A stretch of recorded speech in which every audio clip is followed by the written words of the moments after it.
we present I'm Sorry I Haven't a Clue, the antidote to panel games.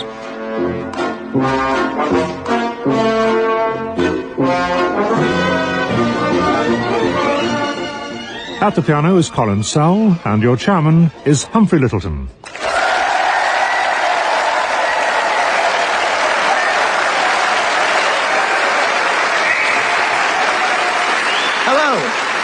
Hello and welcome to a new series of I'm Sorry I Haven't a Clue. Today we're coming to you from historic Bath, a city renowned for its famous spa. Not forgetting, of course, its equally celebrated quick save. Sadly, on this occasion we find ourselves without Tim Brooke-Taylor. There seems to have been some kind of an unfortunate misunderstanding, and despite specific instructions to travel down the M5 to the Assembly Rooms, Bath, Tim is currently appearing at MFI in self-assembly bathrooms. I suppose the extra money will come in handy. However, in his place, please welcome on my right the man they call Paul Merton.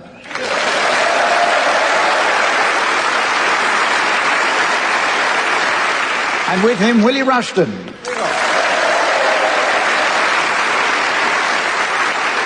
And on my left, welcome, if you will, Barry Cryer and Graeme.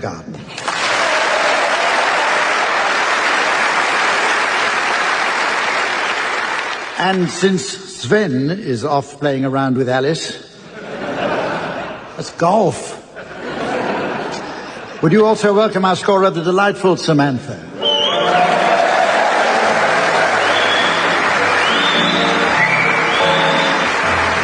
Right. Our first round is entitled Complete Quotes. Teams, I'll provide you with the first parts of some famous proverbs, and I'd like you to finish them off for me, please. We start with you, Graeme. You can't teach an old dog new... clear physics.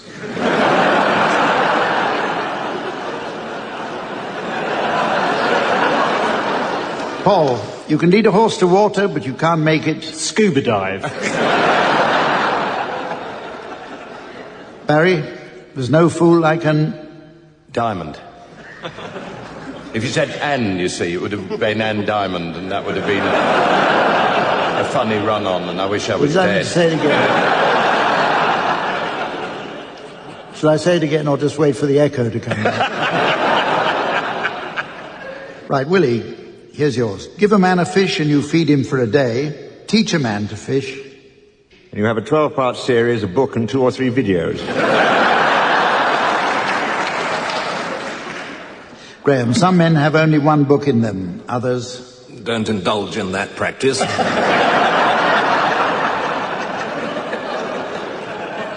Paul, another one for you. Birds of a feather... It's a crap television programme.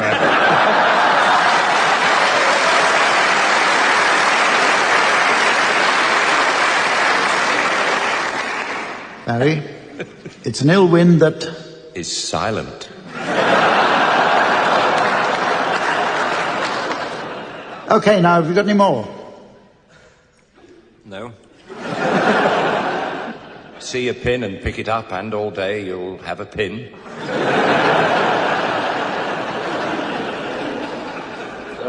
Don't try to run before you can pull up your trousers.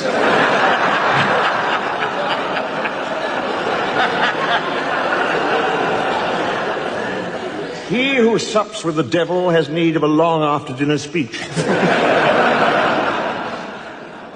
The early bird catches the 5:45 to Paddington.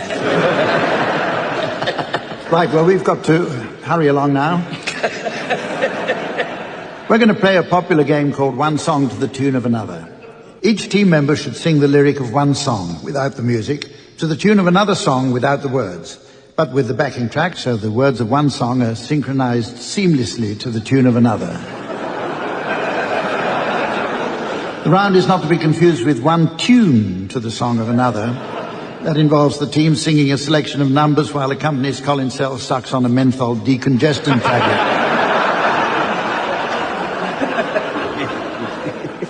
Incidentally, there's some surprising news from Colin's A&R man, who tells us that he's negotiated an exclusive deal for Colin to release a string of singles which are guaranteed chart toppers. Well, they may not make #1, but they're certain to be #2s.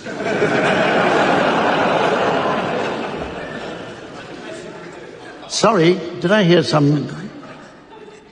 say something, Colin? No, all right then. Graeme, I'd like you to sing the words of Every Breath You Take to the tune of Knees Up, Mother Brown. Oh, every breath you take and every move you make, every bond you break, every step you take, I'll be watching you every single day, and every word you say, every game you play, every night you stay, I'll be watching you.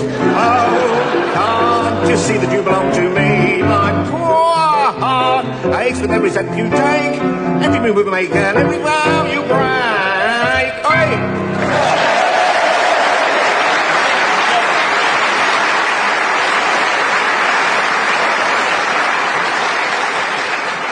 Barry, it says here, I'd like you to sing, which is stretching it a bit. I'd like you to sing the words of There's No One Quite Like Grandma to the tune of Nobody Does It Better.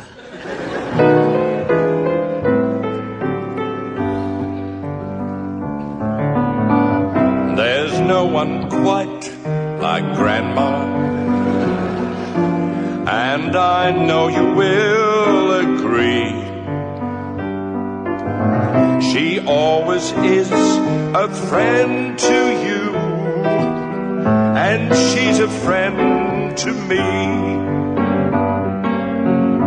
There's no one quite like Grandma.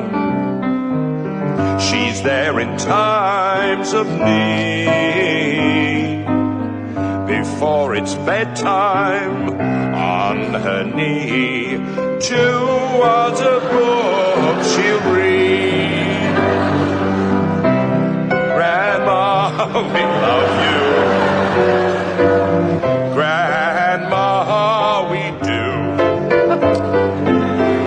Though you may be far away, we sing of you.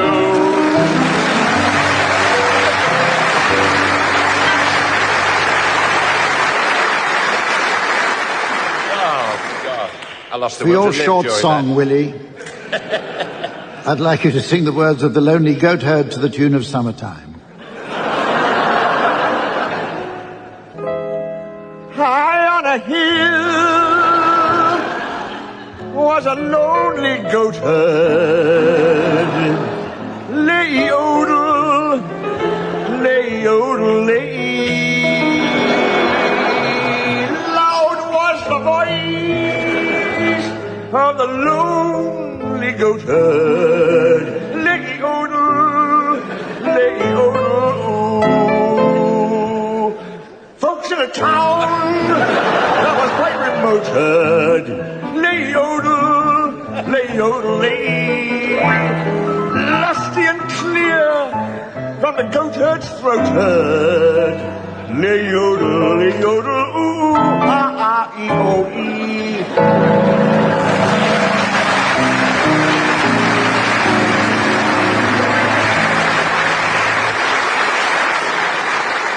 And finally, Paul, would you please sing the words of Stand By Me to the tune of the William Tell Overture?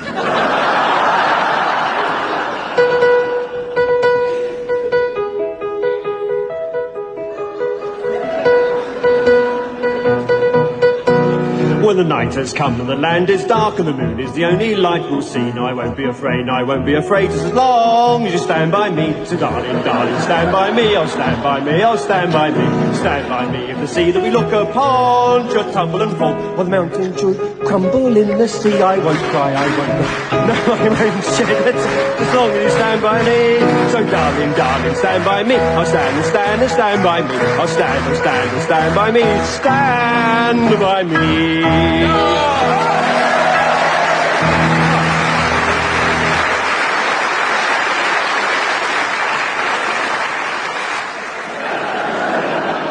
Now I know what Kimosabi means. Stop singing. Let's hurry along to the next round. This one's entitled Audience Ratings. These days it's becoming increasingly difficult to pick up ratings, as Samantha found to her cost on a recent...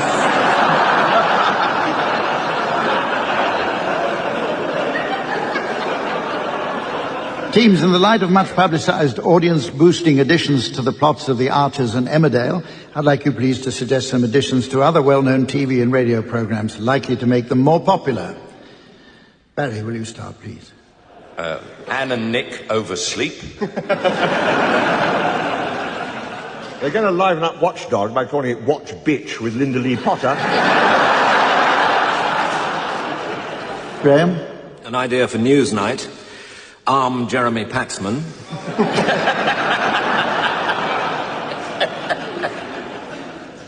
Noel Edmonds has a new show called Noel's House Fire.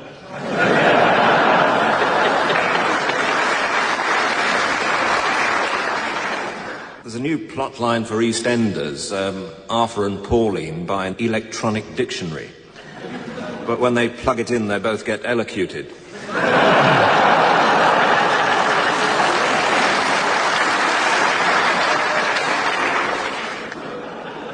True Crimes is being revived, but Michael Winner's being killed off. Desmond Morris is going to fire Jacques Cousteau up Mr. Blobby. Have I Got News for You, hosted by somebody completely different, doesn't matter, just be an improvement.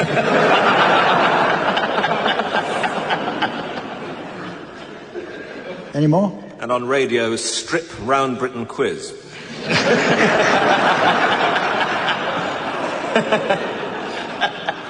Good news, they're getting rid of Beadle and they're going to have Mrs. Bobbits about.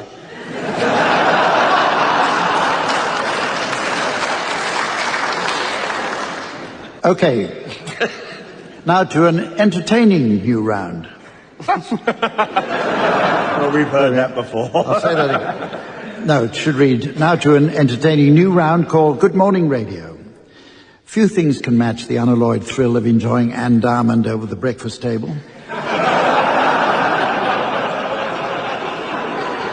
Teams, in this round, I'd like you to take it in turns to be interviewers and guests on a breakfast chat show. As you would expect of the genre, the job of the interviewers is to prevent their guests from saying anything remotely of interest. Points will be awarded to the guests for the amount of interesting information they're able to convey. And so, without further ado, let's find out who the guests are today on Good Morning with Paul and Willie. Hello. And hello. Who are our guests today, Willie? A good question, Paul, which I hope you'll answer. Good morning. Good morning. Let's have a look at the weather. Well, it's still raining. Yes. Our guests today, who are our guests? Our guests today are Rasputin. Rasputin. The bearded wonder. And Lucretia Borgia. So let's give them a big hand.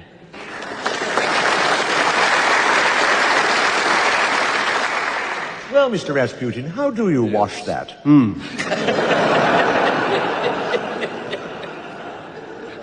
I have a special Soviet beard wash, which the Tsarevich himself gave to me. I remember the Tsar himself once It's very interesting that you mentioned the Tsars there, because I wonder, do you think that Arsenal overplayed the offside trap? I think the Tsarina might could probably answer that one. Yes. Well, I have been doing the catering for Arsenal for several years. Which explains a lot. Where did you get that lovely frock? Well, the Tsar gave it to me.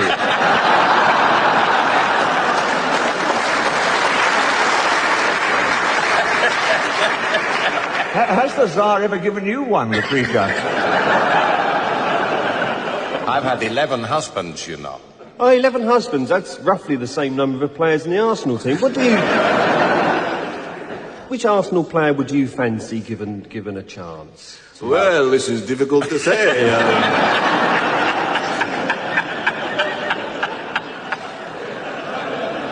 My words are spoken by an actor.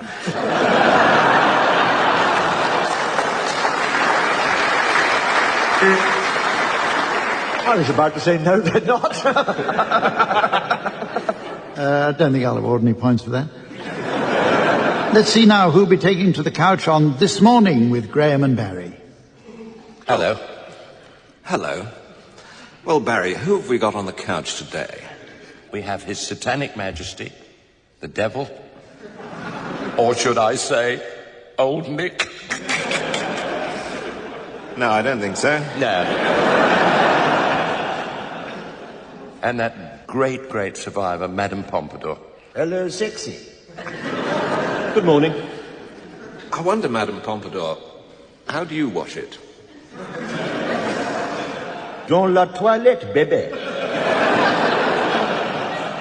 Turning to Old Nick, Yes. if I may call you old. Certainly Satan, Beelzebub, any of those things, Lucifer. Right. What is your star sign?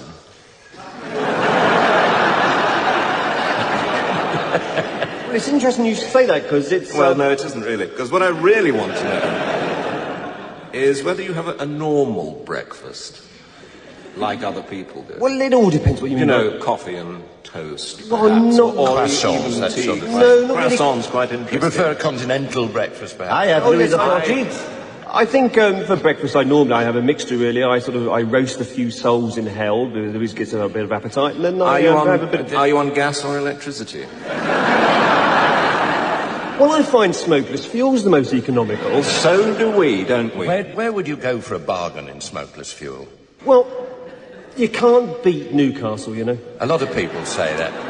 I was wondering if Madame Pompadour knows Newcastle at all well. Except for 3 men who escaped. Do they serve a normal I had a breakfast? child by Sunderland.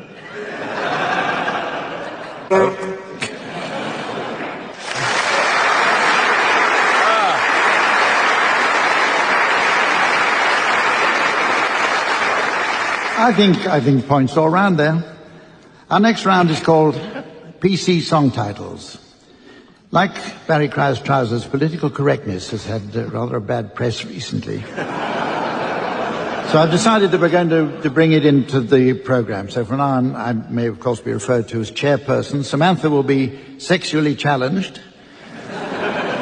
Something to look forward to for her, I've no doubt. And the team should be described as differently entertaining.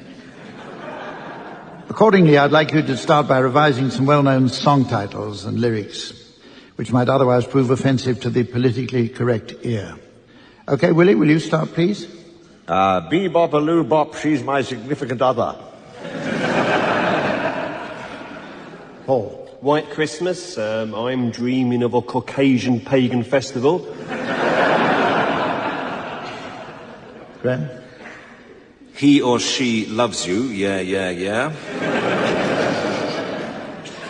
We all live in a Far East Asian submarine.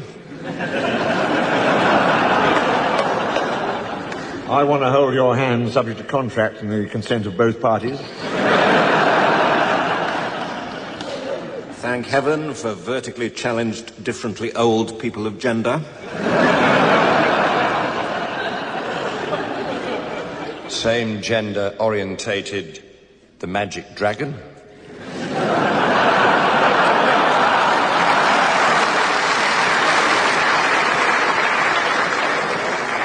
The Carpenters hit single Colin occupants of interplanetary craft, except that is politically correct already. The real version was, oi, Greenskin, I want to talk to you.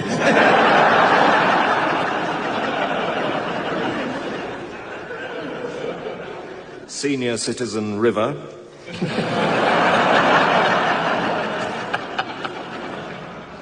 And of course there's the well-known lyric, the X-chromosome individual is unwaged and non-tied to a domestic dwelling.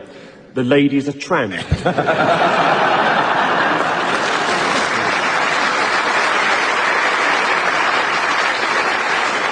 Right, well, our next round is called Cheddar Gorge, just one of the many games taking their names from famous British landmarks.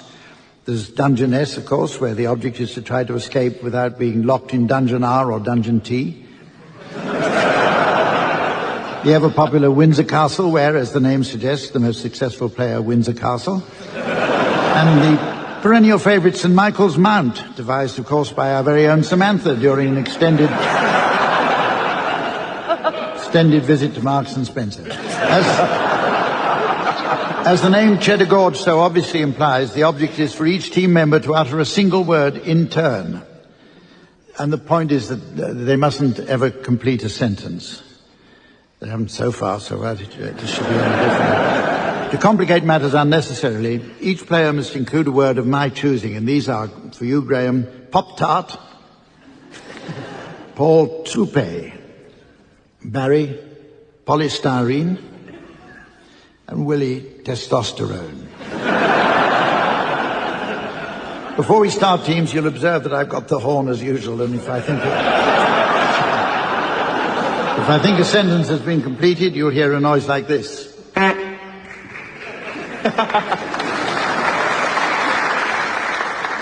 Oh, I'll do it again. Okay, Graeme, will you start us off, please? That's jazz in Bath.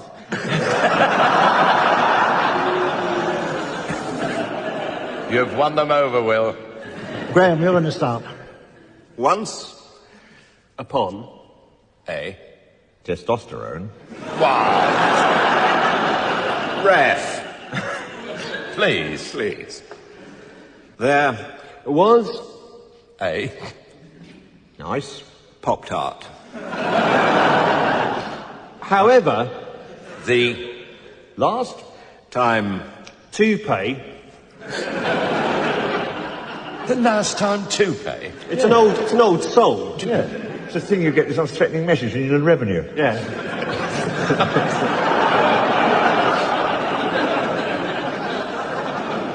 Carry on. Arrived. Not. as A. Polystyrene. Comma. Oh. van It Was. never ever ever Definitely. Not. what it Seemed. In. I didn't know we could do vowels. You torn a muscle. A revealed in A Big Elaborate. Copy. of the First. Times. crossword puzzle In. The. entire history Of. The. entire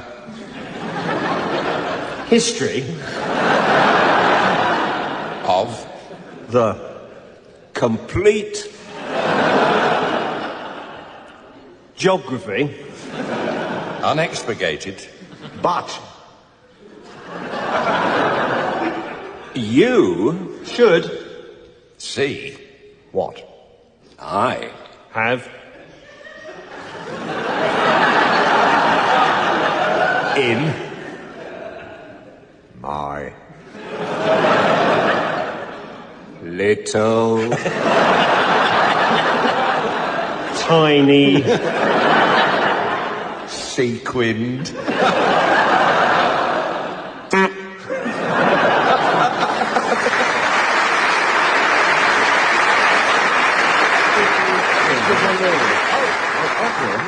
Our next round is called Chaz and Dave and was inspired by the popular Cockney entertainers who are as much a part of this country's cultural heritage as fish and chips, pie and mash and foot and mouth. Teams, I'd like you please to take it in turns to sing some well-known songs in the style of Chaz and Dave. You'll be accompanied on the piano by Colin Sell. And incidentally, I was surprised to learn before the show that Colin has perfect pitch. So if you need your garage roof refelting, Colin's your man.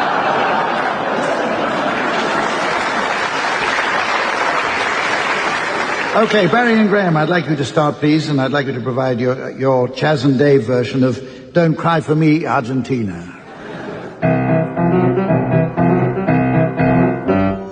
Don't cry for me, Argentina. Nah, the truth is I never left you. All through my wild days, my existence. I kept my promise, don't keep your distance.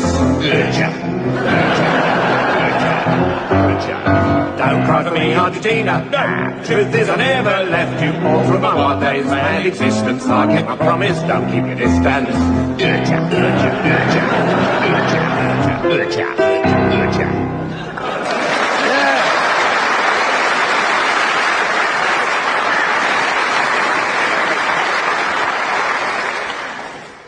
Okay, your turn, Paul and Willie, and your song is Bright Eyes.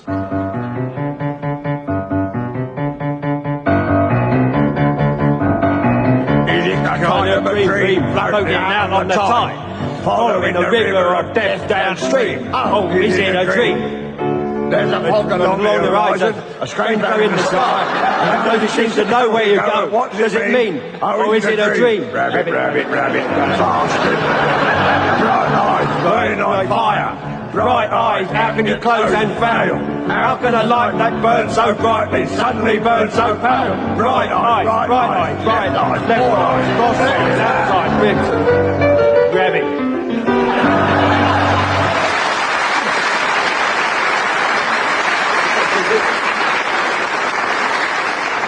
Have we finished? 26 marks for temporarily reducing Colin Sellor and his piano to silence.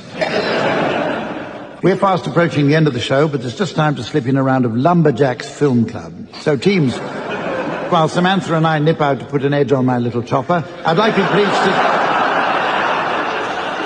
you please to suggest some titles of films likely to be popular with lumberjacks, tree surgeons and the like. Paul, you're going to start this one, please. There's a popular film that's been re-released in the cinema, Beverly Hill Cops.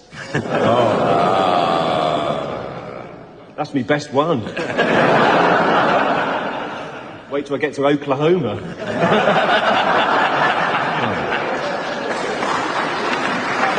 I'll have to cross that out. Okay, Barry. Joan Collins is The Beach. Elm on Nightmare Street.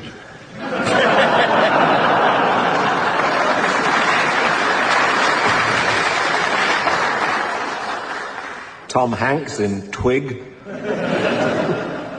Robert Donat, Goodbye Mr. Woodchips. Just been released again. The Mahogany and the Ecstasy. The Discreet Charm of the Bougainvillea. There's a remake, a sequel really, called Beverly Hill Cops 2.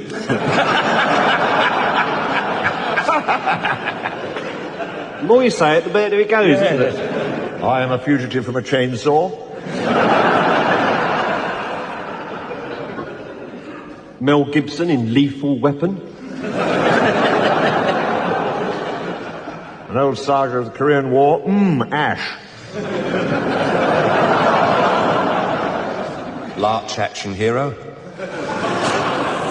Die Hard Wood. Elm R. Gantry. Elvis Presley. In Love Me Timber.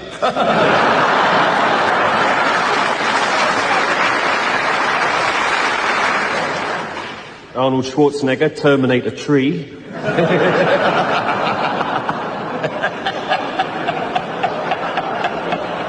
And Robert De Niro in Goodfellas. Lumberjacks. Well, ladies and gentlemen. It's not that good, really. The good, the bad, and the sycamore. It doesn't sound like it. How about Rebel Without Sequoias? Well, a quick glance at the time tells me that it's fast coming up to 8,100 hours, which means, of course, that I've put my digital watch on upside down again. And also that it's the end of the program. So until next week, it's goodbye from Samantha, the teams, and myself. Goodbye.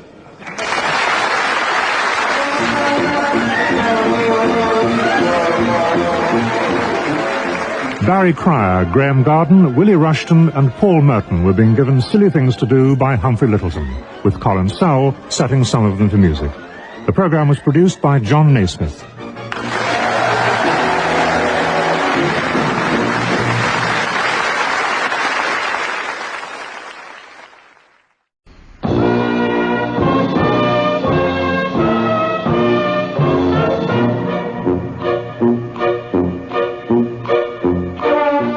We present I'm Sorry I Haven't a Clue, the antidote to panel games.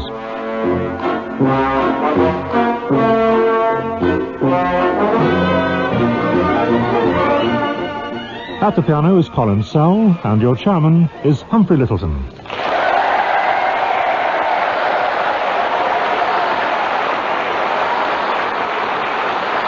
Hello.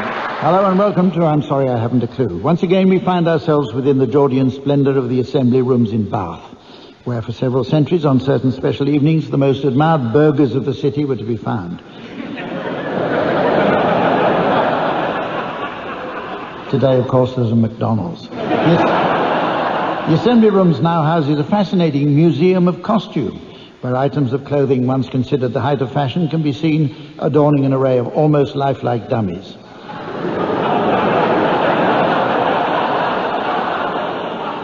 Let me introduce you to four of them.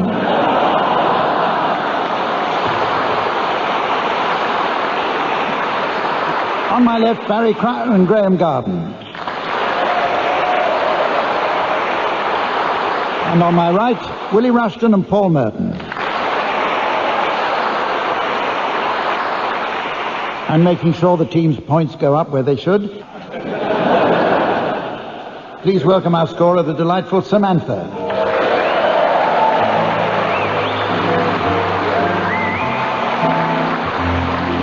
Incidentally, Samantha has wasted no time in visiting many of the charming local shops, and after an enjoyable route amongst the antiques, she's brought back a lovely tall boy. Our first round is entitled Old Radio Times. Idly flicking through some old magazines of late, I came across an edition of the Radio Times for the week beginning November the 12th, 1666. As the dentist was ready to see me, I was sadly unable to...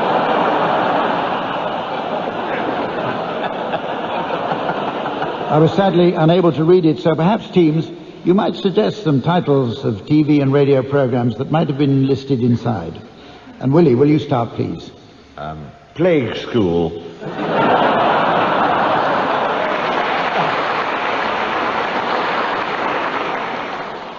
Followed by London's Burning. Match of the day.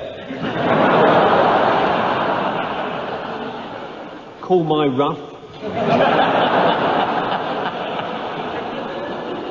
They're showing the movie 37,000 Funerals and No Weddings.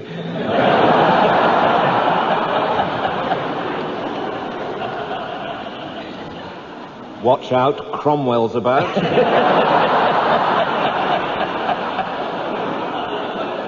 Which is the sequel to Are You Being Severed?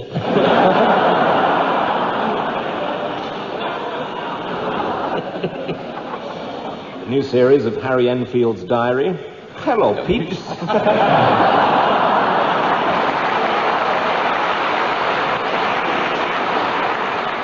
Another saga of the Great Fire, East Embers.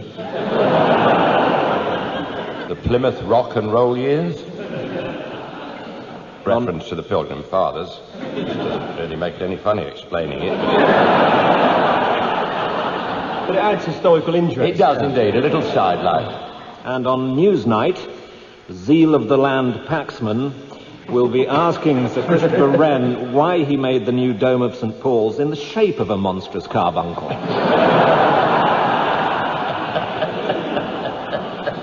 And the new drama series with Nell Gwynn, Oranges Aren't the Only Fruit. The Word with Terry Christian and John Bunyan.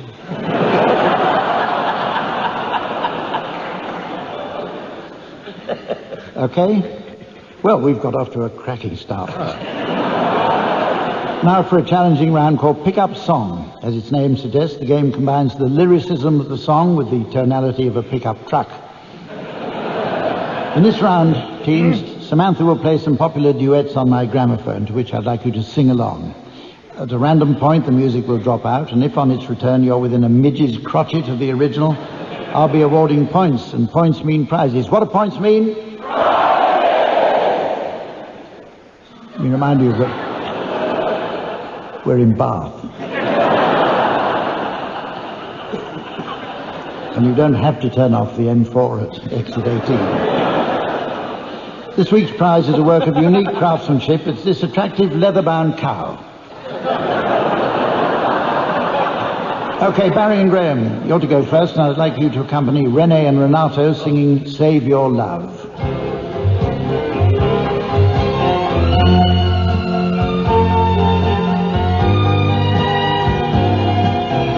Save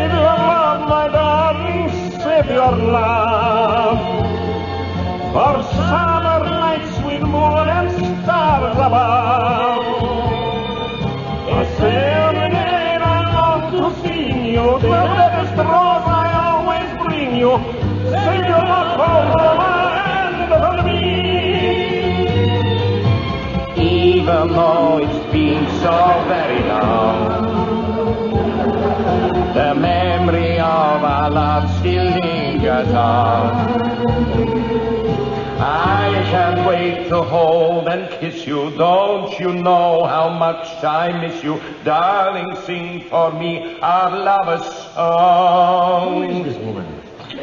Salva l'amore, cara, salva l'amore. Sì, amore. Le note dell'est della luna, le stelle della sol. Not too much sauce. I long to see you, the reddest rose I always bring you. Salva l'amore per Roma e per me. La la la la la la la la.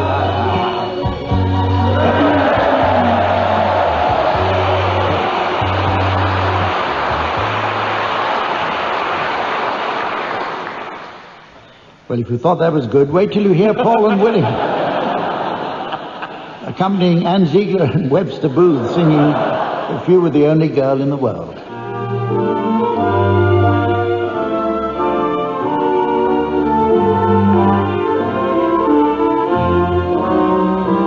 If you were the only girl in the world, and I were the only... I can't match it when I'm hearing it. Nothing else would matter in the world today. We could go on loving in the same old way.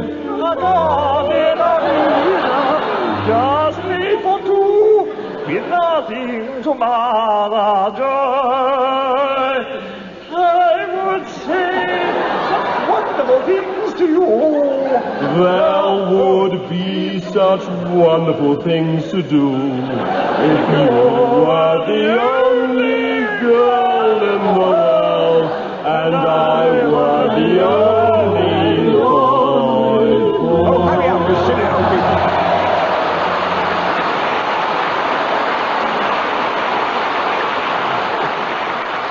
More like Ann Ziegler and General Booth. And now for a game called Word for Word, and these are the rules. One team member starts by uttering a word drawn from a selection limited only by his imagination. It's a bit stiff, that rule. His teammate should then say a word completely unconnected with the one before. Or even his teammate should then... Drink up, sir. Go home now. Come on. We've all had a lot of fun, sir. Just come on now. His teammate should then say a word completely unconnected to the one before. The opposing team may challenge if they notice a connection, and I'm going to ask you to start, please, Barry. Thermal. Crisp. Flange. Fridge. Thorn. Lettuce. Yeah, challenge there, please. Thorn make fridges.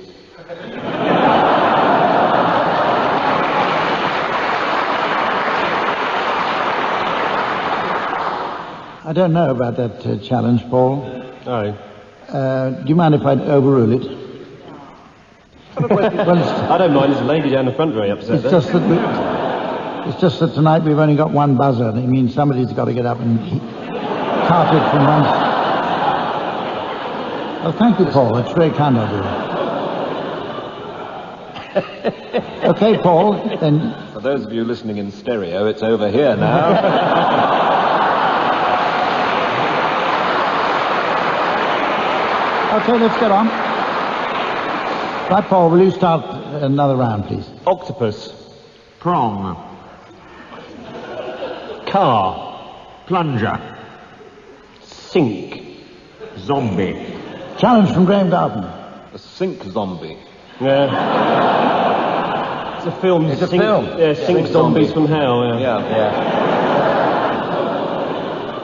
We better have the buzzer back then, haven't we?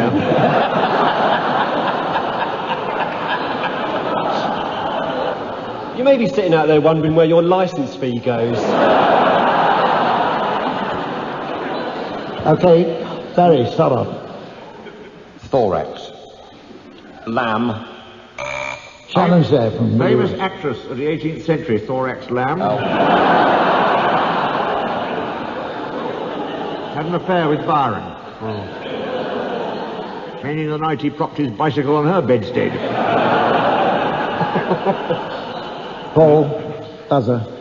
Oh, right, sorry. Okay, Willie, take it up again. Birthmark.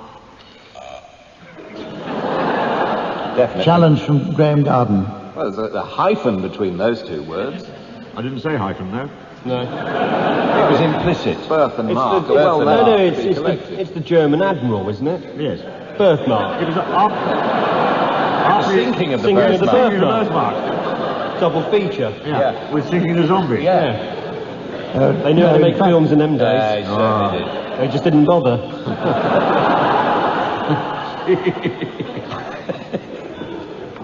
Don't you love it when you're in control?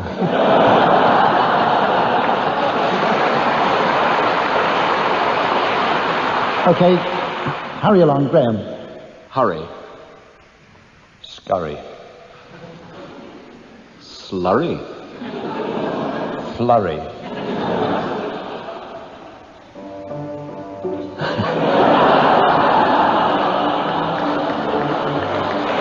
Hey! Do you mind, Colin? You've actually wrecked that game by giving...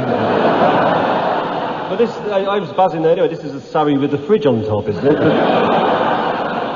Well, Made by Thorn. Yeah. I think I'm going to solve this current problem by awarding maximum points to all four of you. 3. Our next round is a new game called Greetings Cards. I'm sure you'll agree that to be sent a greetings card is one of life's constant pleasures. Indeed, I have one here which was sent in specially to the program. It reads, I'm sorry I haven't a clue. Get better soon. Yours sincerely, John Burt. How thoughtful. Anyway, teams, in the light of the many greetings cards on the market, I'd like you please to suggest a selection of cards for previously overlooked occasions, together with the relevant message or rhyme. And Paul, will you start, please? Yes, this is a greeting card which hasn't yet been printed. It's a very overlooked topic, I think. It's to the greatest living English jazz band leader from a grateful nation. And there's a little rhyme inside, I think it's quite nice. I won't write too much silly bump. I'd hate to embarrass dear old Hump. There is no player of his ilk. He's the best at the bilk.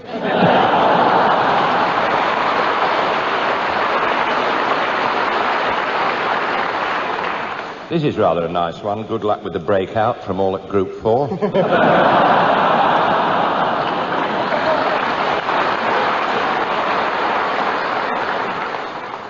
Willie.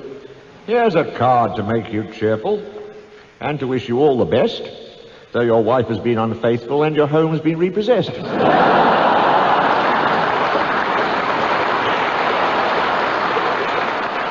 Graeme? One to send somebody on being convicted of vandalism. The judge called you a hooligan. Your conduct couldn't be cruder.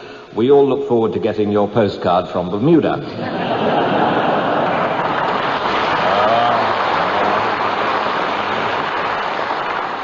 Paul? Congratulations on your plastic surgery. When I said put a brave face in it, I didn't mean somebody else's.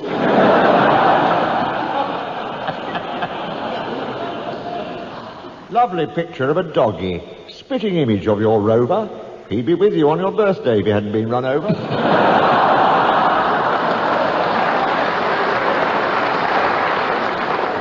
Right, it's now time to play the game called Mornington Crescent.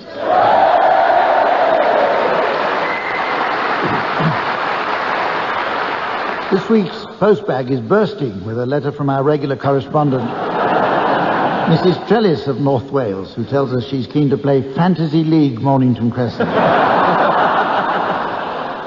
However, I have to tell you, Mrs. Trellis, that your choice of team may be a little overambitious. We can't actually recall Bruce Willis registering. Tom Cruise is already taken, and I'm given to understand that Richard Gere is far too busy with his animal charities. As for your fourth fantasy choice, you're in luck. Graeme Garden is currently available for a transfer fee of £50. I know it doesn't seem much, but we can't afford to pay you any more than that, I'm afraid. Anyway, In honour of our second visit to Bath in as many weeks, we'll be playing Mornington Royal Crescent. Just to refresh your memories, teams, spanning at Pulteney Bridge will count double, but don't forget what that does to consecutive crescents. Otherwise, trumps are conventional, so watch out for that one-way trap around Gay Street and Queen Square. Right, Paul, you haven't played the game for a while. Perhaps you'd like to start us off, please. Bristol Road. Brock Street. London Road. George Street. Okay, yeah. Churchill Bridge. River Street. Tottenham Court Road.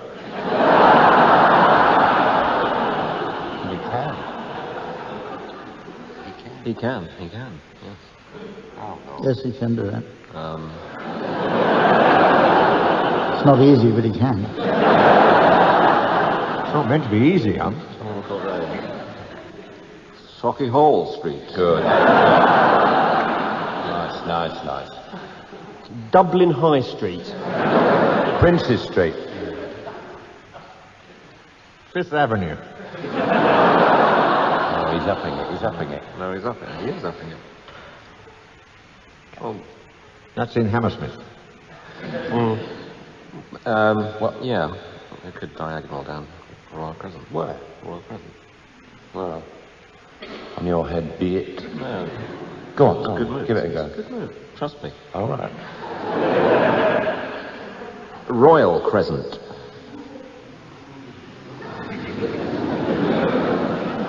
I don't think you can do that. Hold it a minute. I don't think you can do that.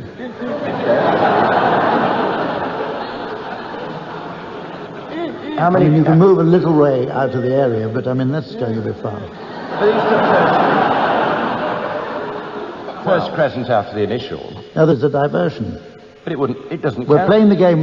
Pulteney Bridge is closed. Yes, you know. yes, we got that. Well, Putney Bridge. But he had Putney Fifth Bridge is Avenue in closed. there as well, you see. What? When Fifth Avenue came in, that you go on the second option. Yeah, but if that's the first... Well, that wait a was the minute, first I don't- crescent which clears it. Yeah. First crescent clears it, surely. Clears the option. Well, not with a bridge. Hasn't got a bridge. That's why you can't clear it. Oh, come on. Now, steady on, keep calm. Bad. Well, if people aren't going to play it properly, there's no point, I agree. There's no need for it to get ugly. Well, okay. We'll allow Graham's move.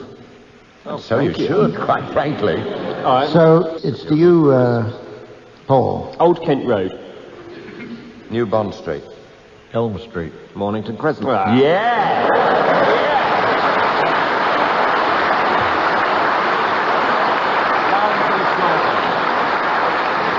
For those who are listening at home who aren't familiar with the game, you'll notice, let me tell you anyway, how Graeme achieved that lightning win there. Simply by creating a diversion earlier on. And he distracted everybody and therefore was able to slip in while they were still thinking about something else. Could you be more specific?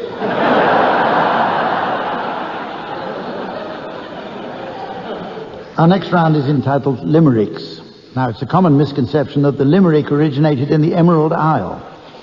It was, of course, invented in Ireland. Teams, I shall furnish you each with a fecund first line, which I'd like you to complete in limerick form, taking one line each. And we're going to start with you, Barry. In my car with the great Murray Walker, He suddenly let loose a corker.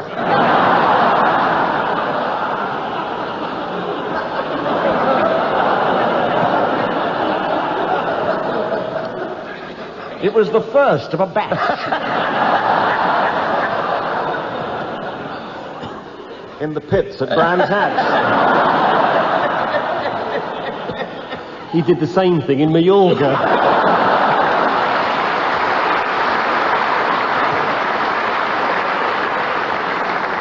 Okay, Willie, I've got one for you. A strange fact about Tony Gubber Strange fact about Tony Gubber is his fondness for eating whale blubber. He starts off quite slow. And then lets one go. And folks say, do I smell burned rubber?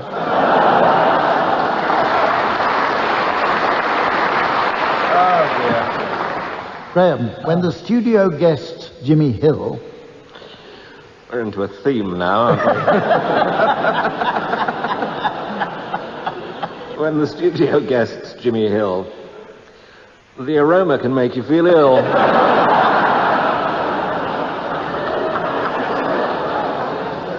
While stroking his chin... He just can't keep it in.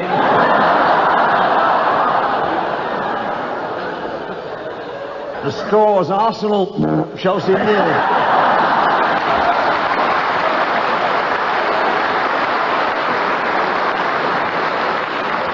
Oh, dear. Finally, for you, here's your first line, Paul. Whenever I see Trevor Brooking...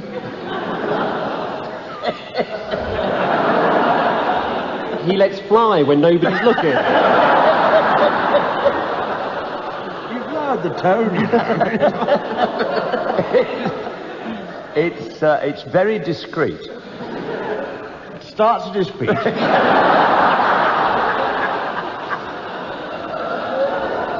You can tell he likes Indian cooking.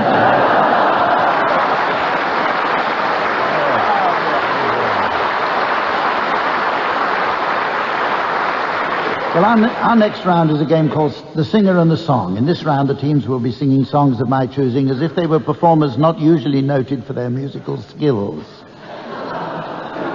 Where's the challenge in that, I hear you cry as well. Well, they'll be accompanied at the piano by Colin Sell. You may be interested to know that Colin's latest acoustic album has just received some reviews in the press. Almost without exception, they thoroughly recommend listening to Colin Sell Unplugged. And I couldn't agree more. Willie, I'd like you please to sing I'll Take the High Road in the style of Jimmy Knapp.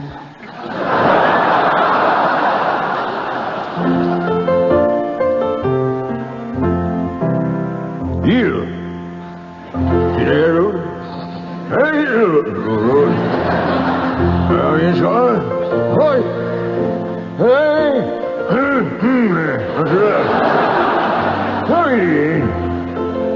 Up you, Jimmy.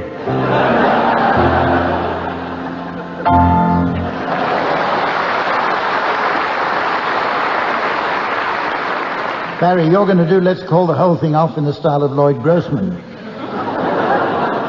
Lloyd Grossman. You say either, and I say either. You say neither, and I say neither. Either, neither, neither. Let's call the whole thing off. You like potato and I like potato. You like tomato and I like tomato. Potato, potato, delicious tomato, tomato. Let's call the whole thing off. But now, if we call the whole thing off, then we must pour. And now, if we have a pour, then that might break my fort. So I do like pajamas and I like pajamas. I'll wear pajamas and give up pajamas. For we know we need each other, so we better call it a pour. Let's call the whole thing pour.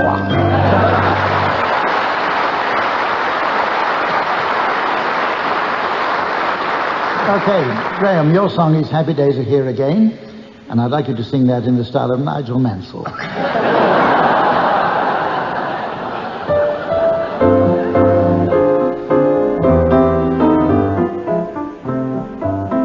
Happy days are here again. The skies above are clear again. Let's sing a song of cheer again. Happy days are here again. All together shout it now. There's no one who can doubt it now. So let's tell the world about it now. Happy days are here again.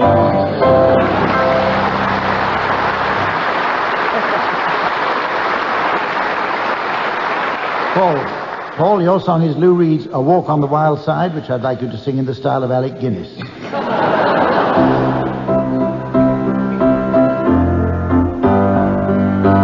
Holly came from Miami, FLA. Hitchhiked away across the USA.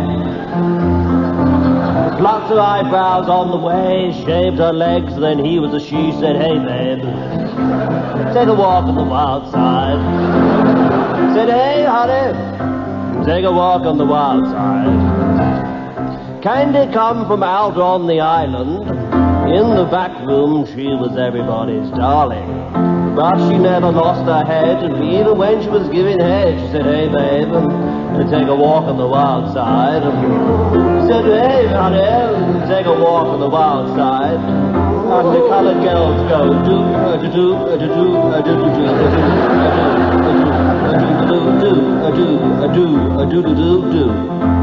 do do.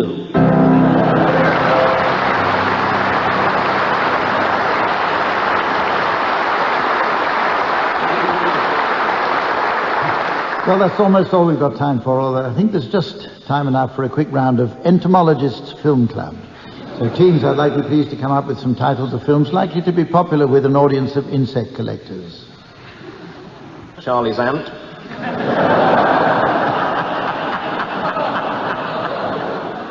Kind Hearts and Hornets. Entomologists often use cooking fat as a lure, you know. Their favourite film is, as you know, Lard of the Flies.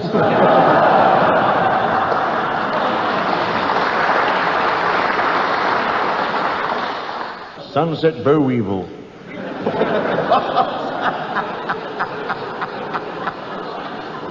Crocodile dung beetle. From Russia with Slugs. The Wicked Lady Bird, starring Thorax Hurd. A Moth in the Country. Antennae and Cleopatra.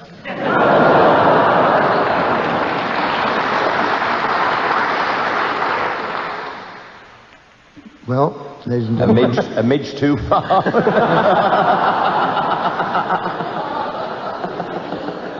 Well, ladies and gentlemen, one glance at my diver's watch tells me that he's probably drowned. And also that we've run out of time. Join us again next week. Until then, from the teams, Samantha and myself, and all the good people of Bath, goodbye.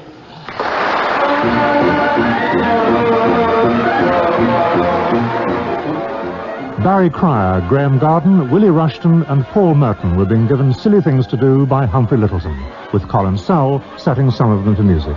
The programme was produced by John Naismith.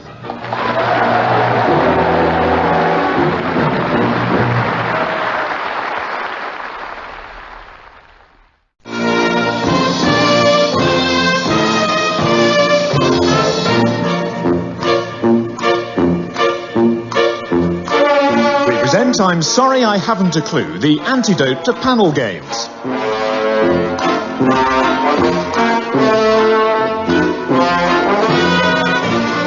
At the piano is Colin Sell and your chairman is Humphrey Lyttleton.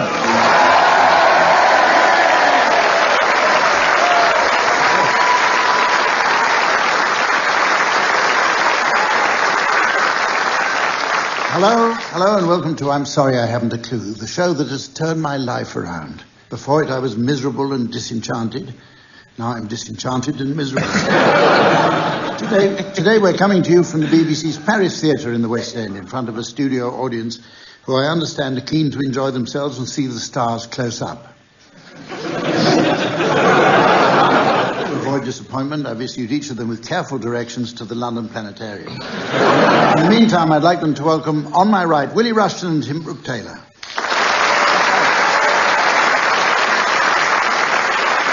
And on my left, Barry Cryer and Graeme Garden.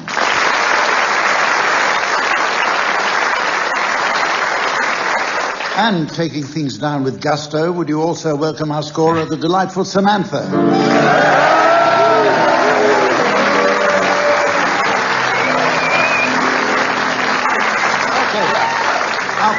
Our first round is entitled Old Radio Times. as many of you will know, I possess an enviable collection of ancient magazines and periodicals, though I do still lack an 11th century edition of Hovels and Gardens, as well as the once popular Consumer's Guide to Magicians and Sorcerers. That's which. Teams, I have in my possession a copy of the Radio Times dated the 19th of November, 1066, and I'd like you please to suggest some titles of radio and TV programmes which are likely to be included. And Graeme, we'll start with you, please. Bayer Watch. And Barry Norman introduces Illuminated Manuscripts 66. Barry? Just William the Conqueror. Doomsday Book programme, This Is Your Lives. Willie? Half-blind date.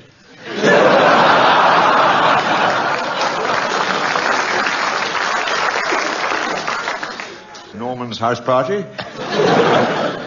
King Canute in C, 4th. Unfortunately, A Day in the Life of Ethelred had to be cancelled as it's still not ready. Watch out, the venerable beads about.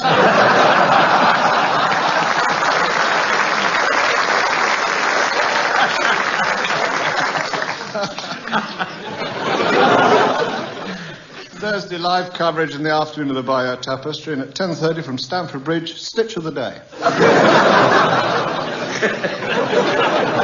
Any more? Okay, well, let's hurry along to the next round, which is a game called One Song to the Tune of Another, where we take the words of one song and combine them with the tune of another. So it's one song without the tune, but with the words, combined with a different song without the words, but with the same tune. That's the same tune of the different song, not the same tune of the same song.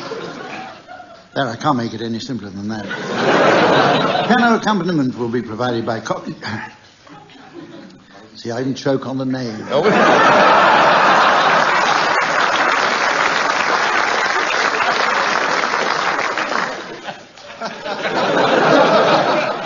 Piano accompaniment will be provided by Colin, who tells me that he's found work at several London hotels due to the revival in popularity of the cocktail lounge.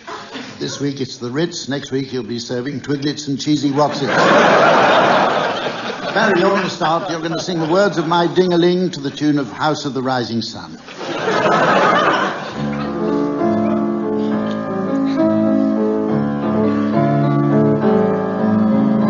When I was a little bitty boy, my grandmother bought me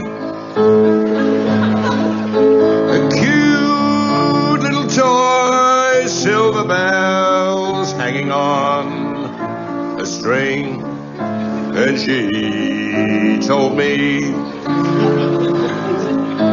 it was my ding-a-ling-a-ling. Oh, my ding-a-ling. My ding-a-ling. I want you to play with my ding-a-ling.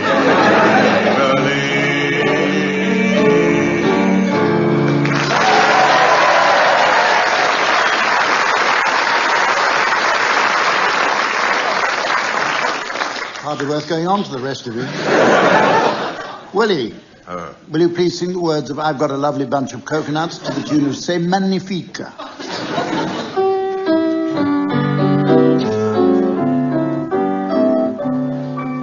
I've got a lovely bunch of coconuts. They are standing in a row. Big ones, small ones, some as big as your head. Give them a twist, a flick of the wrist. That's what the showman said. I've got a lovely bunch of coconuts.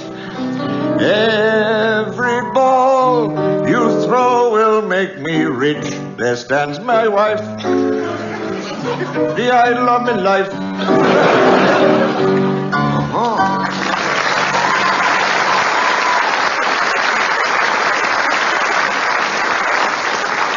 Tim, I'd like you to sing the words of Remember You're a Womble to the tune of Try a Little Tenderness.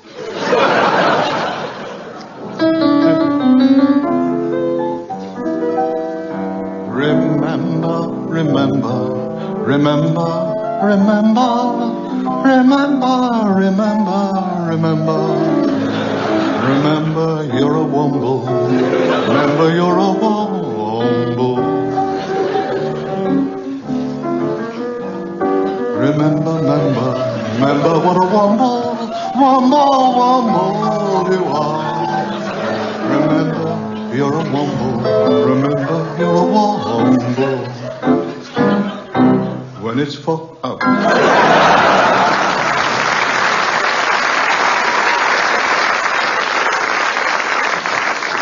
I'd have liked you to go on.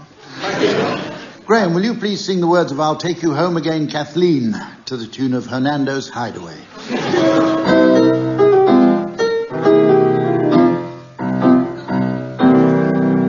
I'll take you home again, Kathleen, across the ocean wild and wide, to where your heart has ever been since first you were my bonny bride. The roses all have left your cheek. I've watched them fade away and die. Your voice is sad whenever you speak, and tears beat in your loving eyes. And I will take you back, Kathleen, to where your heart will feel no pain, and when the fields are fresh and green, I will take you home, Kathleen. I know you love me, Kathleen, dear. Your heart was ever fond and true. I always fear when you are near, the life holds nothing, dear, but you. The smiles that once you gave to me, I scarcely ever see them now, though many times I see a darkening shadow on your brow. I'll take you home again, Kathleen, across the ocean wild and wide.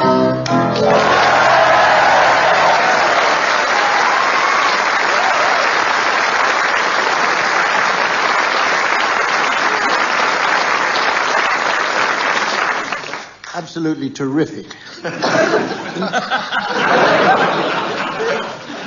The next round is called Lies, All Lies. Since I recently adopted a rigorous diet of honesty and truthfulness, I felt spiritually cleansed. Indeed, I now feel quite at one with myself as I sit here, raven-haired, fresh from the gym on the eve of my 35th birthday. On the eve of my 35th birthday. Teams, I'd like you please to take it in turns to lie about a certain person or thing. The opposing team should challenge if they feel their opponents have offered... Teeth have gone. The opposing team should challenge if they feel their opponents have uttered anything remotely truthful. Barry and Graeme, you're going to start now. Your subject is the government. It's a new era.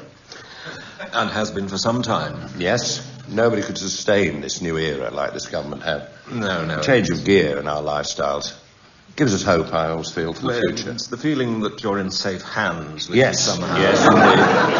So wonderful and so much goodness going on. Role models to look up to. That's right. Foreign aid, just giving aid away, the Pergau Dam, and things like that. The generosity of it. I mean, yes, indeed. Public service has never been so public service. Challenge from Willie. Which government are you talking about? Would this be Gladstone's last Liberal government? This current government. Oh. No, I agree with all that. That's fine, yes. Do you want to go on? Oh, yes, indeed. So do they. Well, challenge from the light hasn't got... Oh, Tim. They do want to go on, or they don't want to go on. They do want to, but so it's a lie. Yes. They don't want to go on. So the last thing they want to do is carry on this charade. I thought they looked as though they did want to go on. With no points involved, they don't want to go on. No. He's talking about politicians that made us say we wanted to go on with a tone of utter sincerity, when in fact we didn't want to go on. Oh, go on then.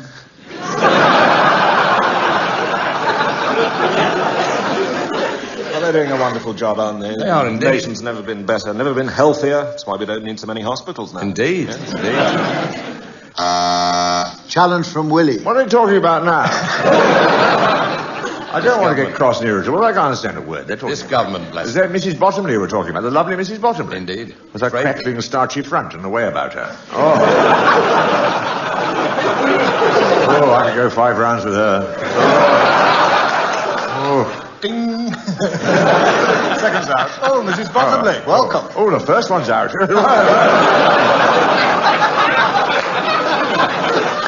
Tim and Willie, it's your turn now. All right. And your subject is the Church of England. Well, we're doing awfully well now. Tremendously. The Archbishop of Canterbury, a short, wiry man with the teeth of Cary Grant. I think that's the reason they're playing to packed houses all over the country. All over the country. It's like theatre, isn't it? It's like something by Andrew Lloyd Webber. Yeah. That good. And the great thing... Buzz myself, if nobody else will. What's your challenge, Willie? Andrew Lloyd Webber's awful. I don't know why I said that, but I just said it. At least I could pick that one up. Vicars who don't believe in God, is this part of the general picture at the moment? What game are you playing, Barry? There is. You're trying to guess what we're going to lie about, are you? Mention of the Archbishop, the primate, made me think of the vicar who didn't believe in God. Would you prefer if we had a sort of general discussion? The vicar who didn't believe in God had an answering machine that said, I don't believe I'm in. John Selwyn Gummer's the sort of man who makes you want to kneel down and pray, isn't he? Challenge from Graeme. That's no lie. I don't think Prince Charles is right on behalf of the church. He's right to say defender of the faith. Of faith, we agree Speak with up, that. he's a bit deaf. Right, we'll go on to the next round now. It's always good to try new rounds. Yes, I guess. This next round is called Sounds Peculiar, but don't be misled. Colin Sell isn't involved. Peculiar sounds can be a source of endless fun, as anybody who's had their needle stuck on a Rolf Harris record can testify. In this round, teams, Samantha will play in some pre-recorded sounds on my quarter-inch reel-to-reel double-track magneto-powered Marconi phone. When she's finished, I'd like you each to tell me what they are. We're going to start with you. Barry, your sounds are coming up now.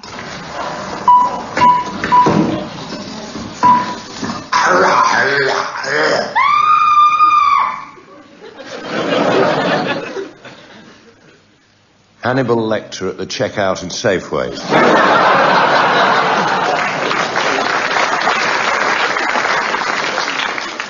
Okay, Tim, please identify this.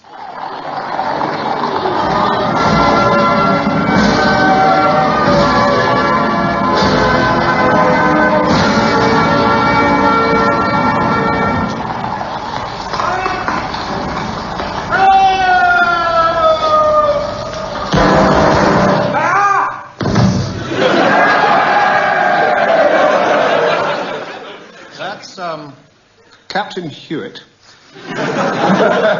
Ill-advisedly turning up for the trooping of the colour, only to discover that the Queen has ordered live ammunition. Hang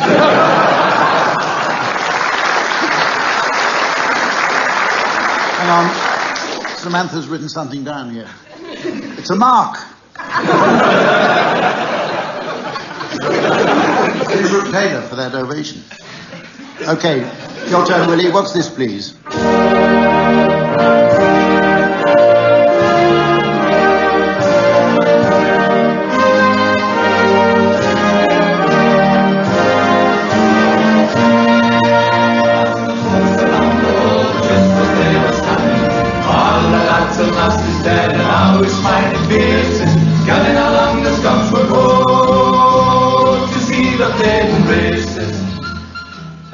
That's somebody taking Chancellor Cole to Newcastle.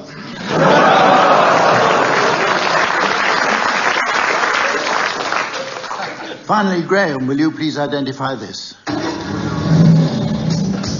Postman Pat, Postman Pat, Postman Pat,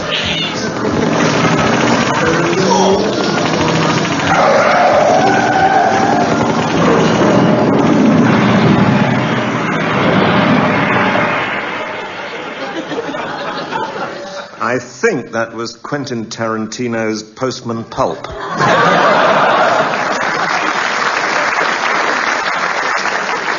Right, well, it's now time for a challenging round called Straight Face. The object of the game is not to get a laugh from the studio audience.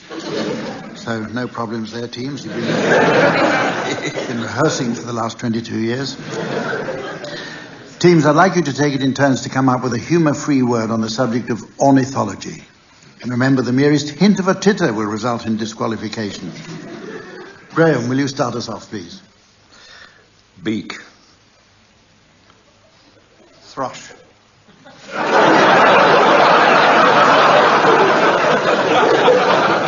Not a medical program. It is now.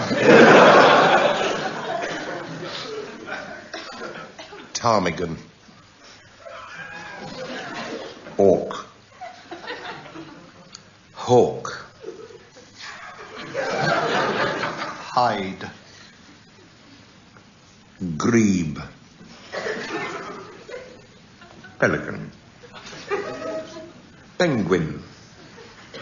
Shag.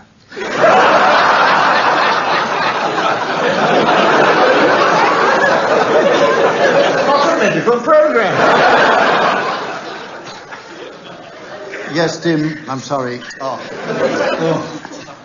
Right, the three of you carry on, starting with you, Barry.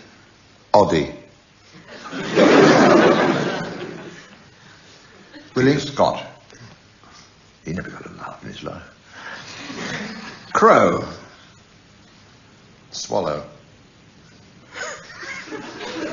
Not a medical program. Sorry, Willie, you got a laugh there. Not with the bird.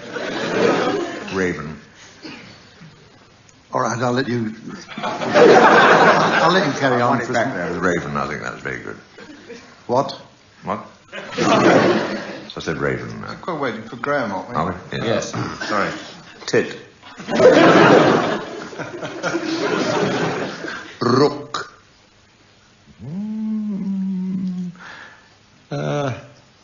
Warthog.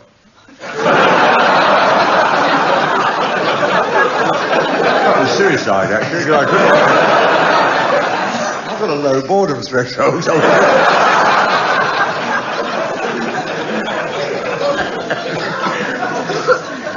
Come and join me on the perch.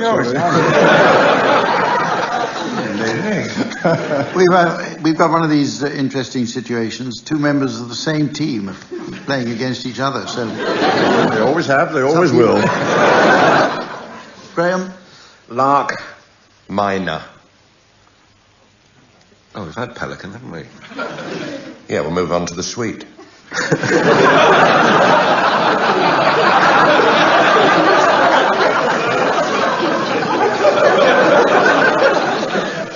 Separate bills, please. Bills.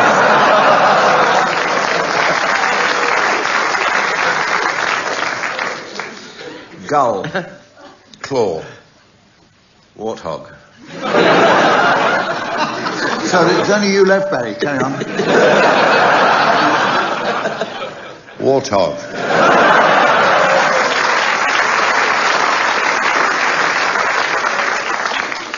Right, our next round's called greetings cards. These days, such cards are produced for all sorts of special occasions and achievements. Teams, I'd like you please to suggest some new style greetings cards for special occasions or events, together with the messages inside. I know it's all too easy these days to make cheap jokes about the misfortunes of the rich and famous, so let's get on with it. Barry, will you start, please? Barry. Yes. Thinking. Card to Jerry Adams. Glad your laryngitis got better.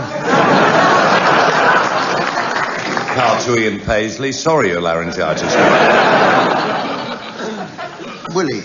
An elfin verse here, you might. So, your paramour has kissed and told of you and she on pleasure bent.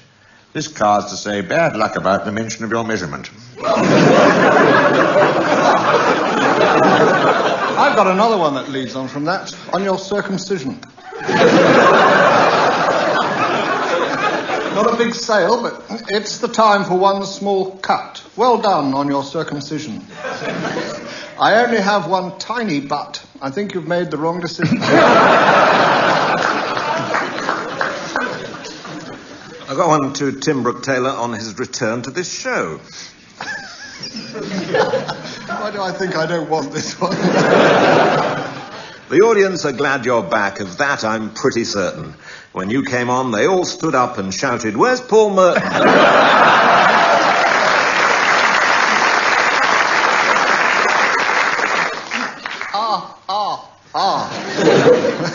Good question, though. Willie? This is on the death of a tortoise. It happens in the best run circles. I hear your tortoise. Insert name. I hear your tortoise. Norbert has fallen off the twig. What was it doing up a tree? And do not say a jig.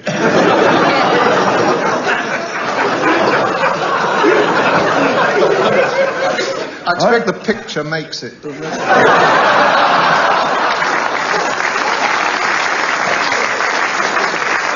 Well, you're lucky you can see it. Right, our next round, Just a Minim, was originally inspired by that radio favourite, Just a Minute. Last week we asked listeners to name the popular host of Just a Minute.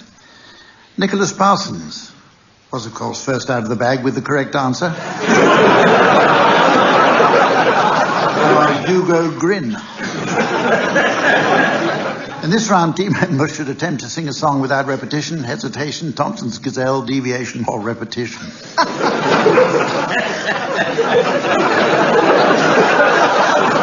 Those not singing may buzz to challenge. He'll be accompanied on the piano teams by Colin, who I feel is getting a little bit too big for his boots. Seems to be suffering from delusions of adequacy. Right, the song is Waltzing Matilda.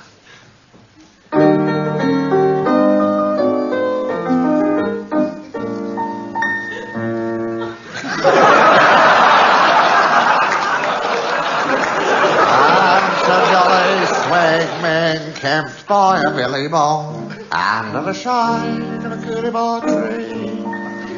And he sang as he watched and waited till his billy boy. You'll come a waltzing Matilda with me. Tangoing Mildred, tap dancing Frida. You'll come a ballying Maisie with me. And he sang. Challenge from Tim. Repetition from You'll Come. Sorry to take this game seriously. He's on your side, though. I was just letting him get his breath back. Okay. You want to carry on then, Tim? Yeah. All right, then. Go for it. And he sang as he watched and waited till his billy boiled. I think you said Billy Boyle previously. I haven't sung this before. That's true. I wonder where the other two have gone. Someone arrived, sir. Well, gone very quiet down under. A Velita avec moi. Down came... Is it going to have a piano with this or not? Jumbo to drink at the William Ong. Challenge from Barry. Repetition of bong. Ong, he said Ong, Ong. I said Ong. With great William clarity. Ong. William Ong. I thought there was an intrusive B there. Yeah. Right. You are an intrusive bee.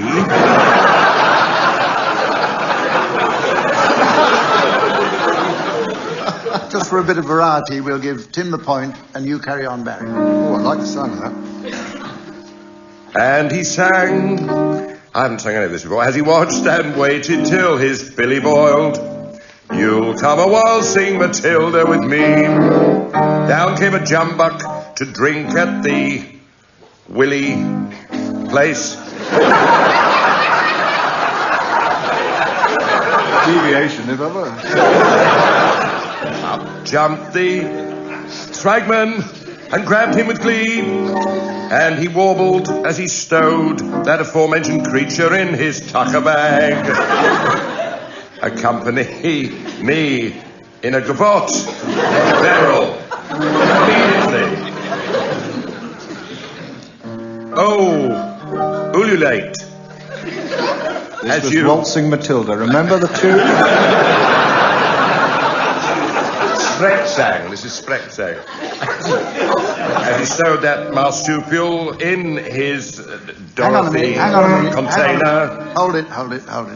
Because I forgot to reset my buzzer. So I don't know if anybody's been challenging. Have you been challenging? Yeah. Spretsang. Challenge I said it twice. Yes. What's the Friends of Dorothy container? Dorothy bag. Oh. Dorothy bag was an old I think this game's come to its natural conclusion. Come all see Matilda with me.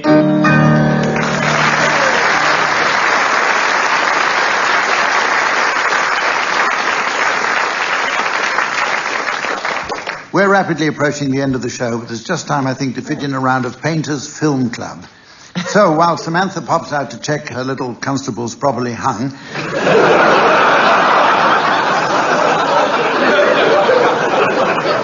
I'd like the Kings to suggest some titles of films likely to be popular with an audience of artists, painters, and the like. So, Tim, will you start, please? A Man for All Seasons. They get worse. Thoroughly Modern Melee. Zulu's Low Trek, the new generation.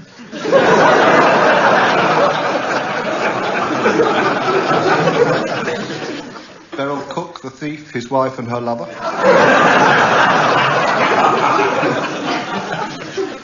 The Post-Impressionist always rings twice.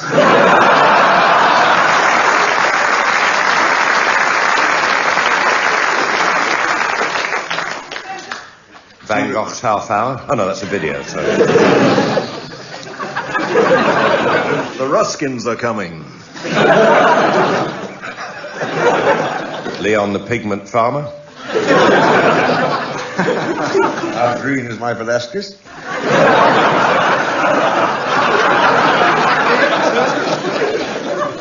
Tom Brown's School Days. You don't know Tom Brown, but he's just painted our kitchen. Very good job, if anybody wants his number. Fauvist Gump. And I said the lady varnishes. Renoir Dogs.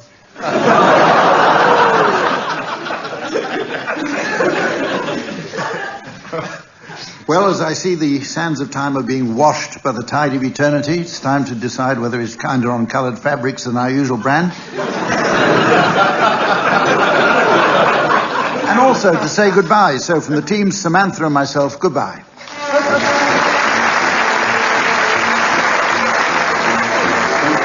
Barry Cryer, Graeme Garden, Willie Rushton and Tim Brooke-Taylor were being given silly things to do by Humphrey Lyttleton, with Colin setting some of them to music. The programme was produced by John Naismith.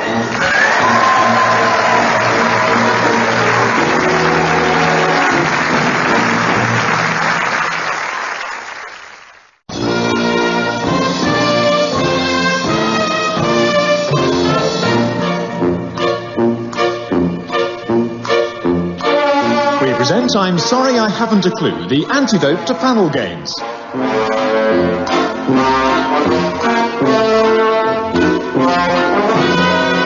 At the piano is Colin and your chairman is Humphrey Lyttleton.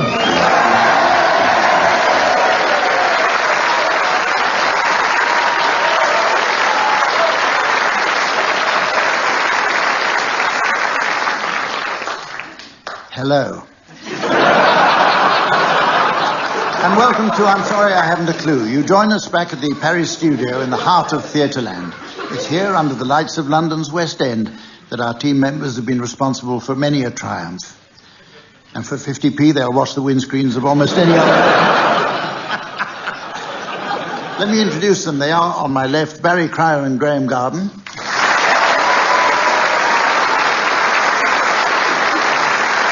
And on my right, Willie Rushton and Tim Brooke-Taylor.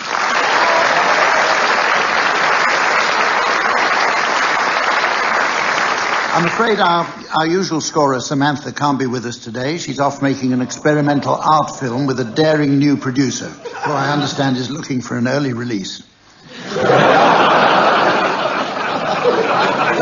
With good behaviour, he could be out in 6 months. In her stead, please welcome our Scandinavian stand-in, the very glistening Sven.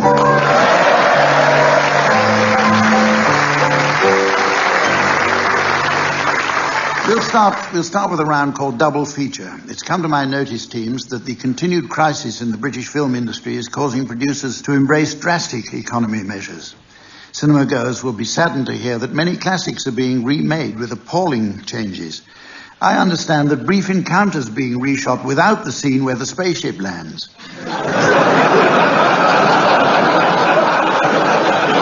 They put a steam train in instead.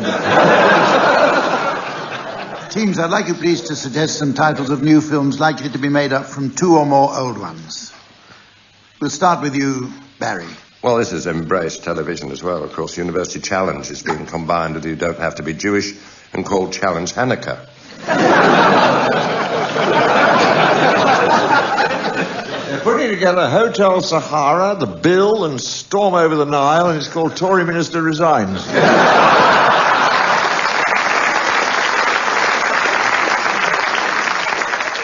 Dances with Wolves has been combined with Crocodile Dundee 2 to produce a late result, Wolves 1, Dundee 2.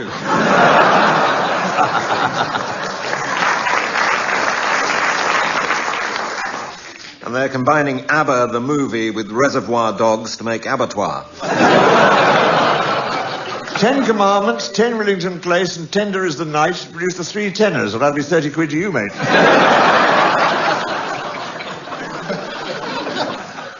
They're putting together the Gravy Train and the Browning version to make Bisto. Putting together Fu Manchu, The Lion King, and For the Love of Ada to produce Fu King Ada.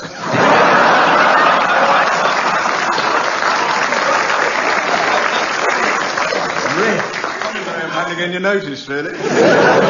Gardener's Question Time and King Lear have been put together to make 4 Weedings and a Goneril.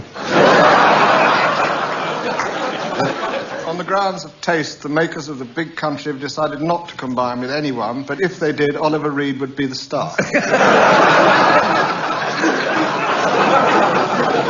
They're combining What Every Woman Wants and Free Willie, and I'm bloody embarrassed by that.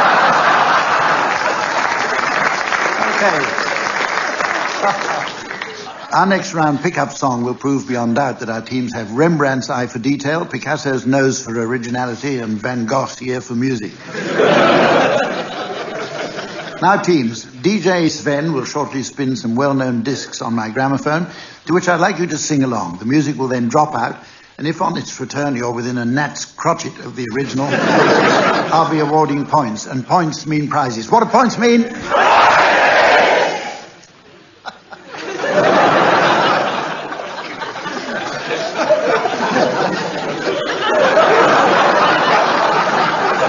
This week's prize is just the thing for the DIY reggae enthusiast. It's a Desmond Decker workmate.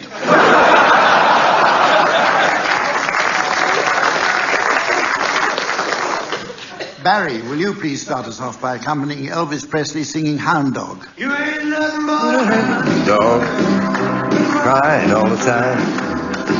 You ain't nothing but a hound dog, crying all the time. You ain't never caught a rabbit and you ain't no friend of mine. When they said you was high-classed, well, that was just a lie. Yeah, they said you was high-classed. Well, that was just a lie. You ain't never caught a rabbit and you ain't no friend of mine. You ain't never caught a rabbit.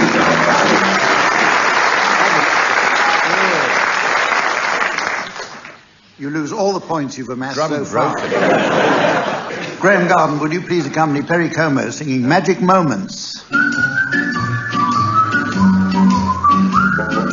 Magic moments when 2 hearts are caring.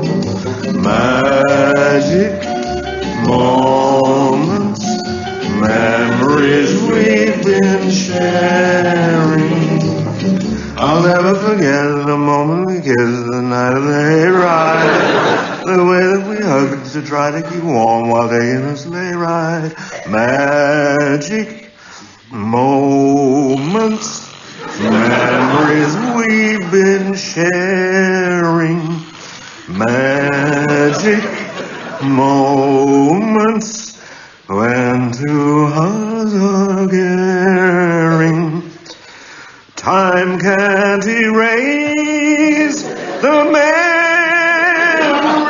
Mind bridge closing, sir. Come on. These magic moments filled with...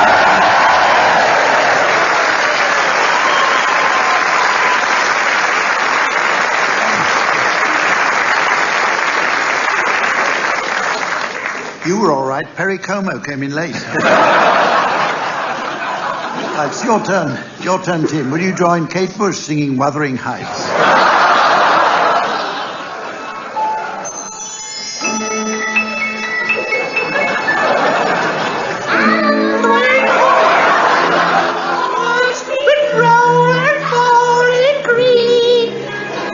You had a temper like my jealousy, too hot, too greedy. Could you leave me? Bless you, I hated you, I loved you too. At 3 in the night, they told me I was lose the fight. Leave behind my wandering right.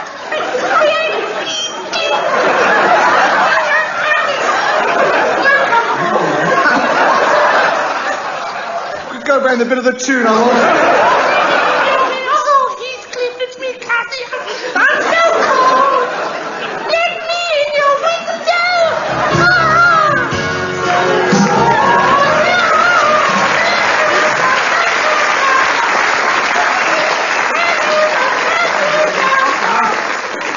Take it out before the tune arrives. I'm not working for this man again. Certainly not. I'm going home. Okay. Finally, Willie, would you accompany Julio Iglesias singing Begin the Begin? I feel somebody should.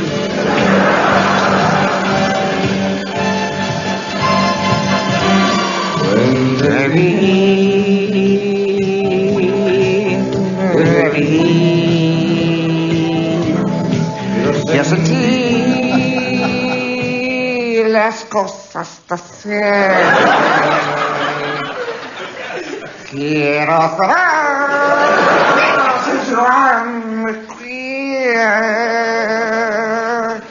quiero volver a empezar.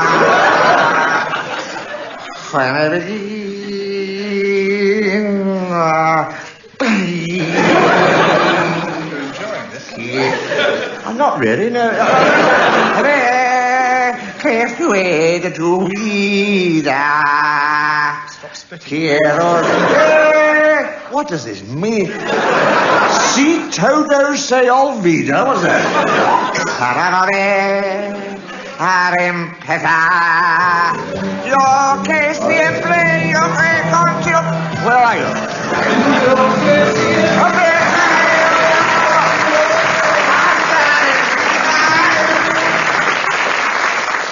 Well, it's slower in proper Spanish. Our next round is called Complete Quotes. It's based on an old parlour game called Incomplete Sentences, apparently first popularised by Mr. Ernest Saunders.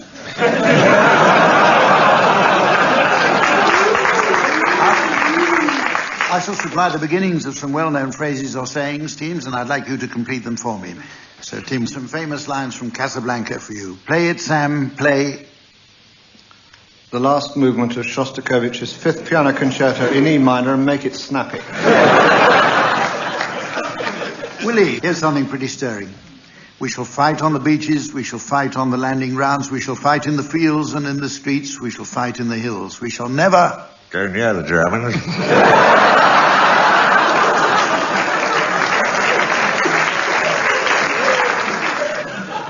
Robert Burns for you, Graeme. The best laid plans of mice and men...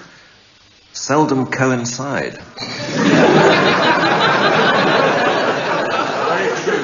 It is, isn't it? Yes. Barry, Humphrey Bogart for you. Of all the gin joints in all the towns in all the world, she walks into... a lamppost.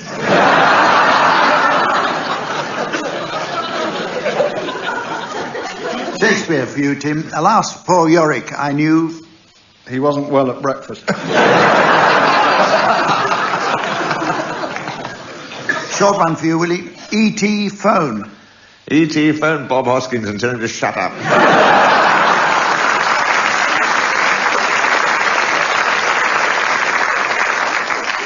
Graeme, the king asked the queen and the queen asked the dairymaid, could we have some... 3 in a bed sex romp. Gee,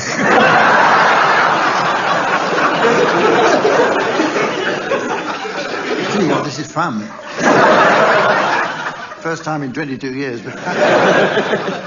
So we'll have some more of those, eh? Here's one open to you all now. And it's a far, far better thing that I do than... Anderson Country.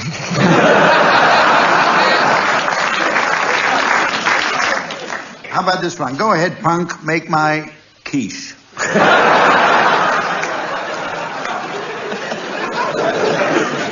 And finally, genius is 2% inspiration and... 99% arithmetic. We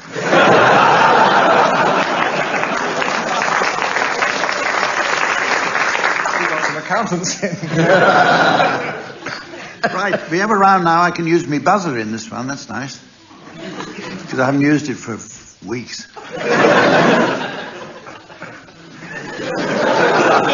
Sits there. Waste of time bringing it along. Our next round is entitled Critics Forum. It was once said that a critic is an opinionated man who knows the way but can't drive a car, as opposed to an opinionated man who can drive a car but doesn't know the way. That's a minicab driver. In this round, teams, I'd like you to take the parts of critics who are in two minds about a TV program of my choosing. When you hear this, it's a sign for you to be very positive about it. And when you hear this, it's a sign for you to be very negative. And when you hear this...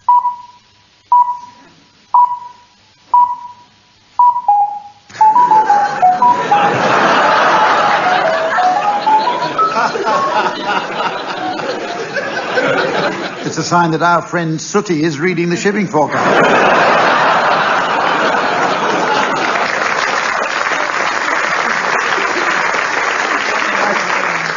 Barry and Graeme, please. I'd like you to start with your programme, and it's University Challenge. Well, it's wonderful to see that old programme back on the air after so many years, as fresh as a daisy. Welcome return. An old hardy annual. What about the new chairman? What about Jeremy Paxman? What about Jeremy? Where does he get off? Boorish and impatient and rude to those nice students. Yes, he doesn't give them a chance. No, obviously, he doesn't know any of the answers himself. And this is what it needed. It needed... that air of danger about it. Puts them on their mettle. They have to react very quickly to him. And what charming young people they get on the programme. They do indeed. Or used to. They used to. Bambo was running the ship. No, then it was a programme. It was a challenge, and they came from university, and that was it. And what a brilliant idea to use the same title this time. Indeed. And so it surges ahead as if it had never been away. But it had, you know.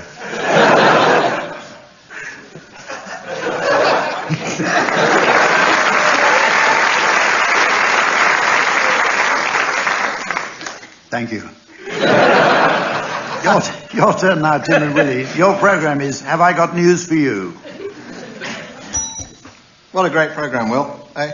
What? Oh, you're starting positively, are you? Only because the bell went and went... Oh, I see. It is absolutely splendid. Yeah. I know, a gallery. Fresh, Angus young... Angus Dayton, good or what? Angus Deaton. Very hard to where to put the knife in. A man with a tiny head, yes, his minute head, with his enormous shaggy body. I used to have somebody else's body with his more... Should he like his own jokes quite so much in that way? Well, he reads I think he should, because they're bloody good. He reads them off the autocue tremendously well. I don't think a master of autocue reading. What is autocue? He never uses autocue, does he? Well, they have scripts in front of them all the time. The whole thing is scripted, and very well scripted for an ad-lib show. Absolutely. Excellently. On the other hand, we might be bitter because we're not making quite as much money. We're whinging on about them, but on the other hand, it is rubbish. It is absolutely rubbish. The elf in sight bite. Yes. And Paul Merton, which you can only reach by going through tooting, is great. No, I think it's a topical up to the minute. It's up to about 3 days ago. And you'd never know it. You'd never know it from listening to it. It could have been done last year, and in fact it was done last year extremely well. The guests are tremendously exciting people. No, they're not. Pudding manufacturers. Just absolutely. And at the same time... It's not. Yes, it is. Technically.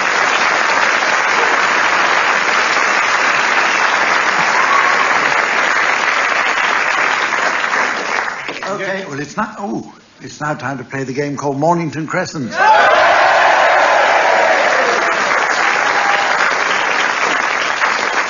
And I notice we've been inundated with a letter from our regular correspondent. Our regular correspondent, Mrs. Trellis, who's writing in her capacity as patron of the North Wales branch of the Paranoid Amnesiacs Trust. Her letter reads, Dear Sir. Dear Sir. Yours faithfully, Mrs. Trellis. Yes, I know you're talking about me behind my back. Okay, teams, before we start the game, I must warn you that North London rules apply this week, so contraflows are inverted, and to avoid... How north is North London, then? You're going to start during the introduction, are you? Can't even wait for the game to start. Better to get it quibbling on would about help. Would help raising clear it up. nitpicking little points about it. He does it all the time. Well, how much of North London? North London, you know where North London is. Hadrian's Out Wall? the door, turn around, keep going. And anyway, teams, to avoid triangulation, Dollis Hill will be wild. Been none too pleased all week. Right, Dollis now. Hill in North London. That's a good... Yeah. Dollis Hill is in North London, yes. It's just down the road from North Finchley. Good heavens. And you can't get more North London than North Finchley. Even more North Finchley. Unless you go to South Finchley. Very true. Okay? We'll start with you, Tim. Let's get it over early. No. Mornington Crescent, Hounslow. Ah. It is near the airport. That's very good. I like that. A40. Yeah. Neaston High Road. Sorry? Neaston High Road. How far north do you want to go? That's Alaska. That's where the Ice Age finished. The Ice Age came crumbling over it and stopped in Neasden, quite rightly. Sort of The Ice Age had taste. Come on, make a move. All right. Lower Regent Street. Well, that's north, isn't it? Yes. You can still have north. You've Of just the got... Thames, yeah. But if You Dollis don't have to Hill's stay in wild, the north. It's just that North London rules apply. I mean, the North London rules can apply to East London. You say contraflows are inverted again. I shall retch in my hat.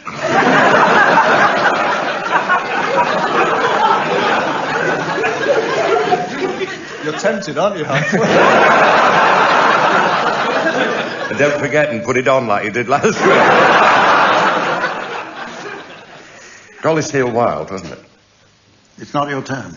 No, sorry, and little interjection. Dollis Hill wild. Yes. Yes, thank you. Graeme? Dollis Hill. Mason Street.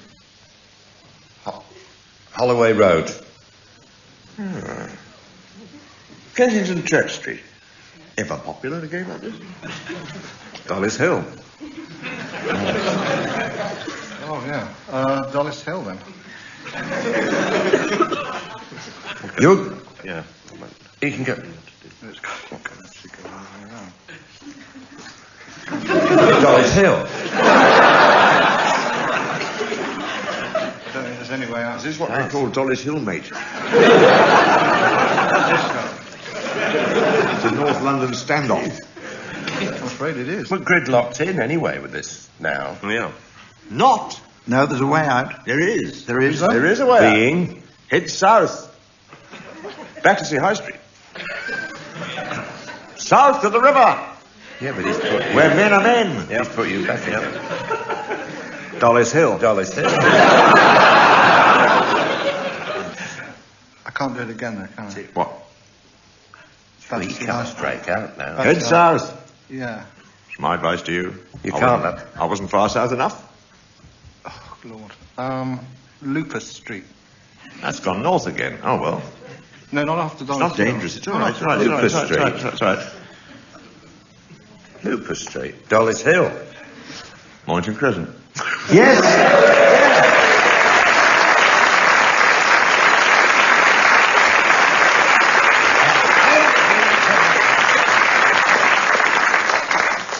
It's now time for a round of limericks.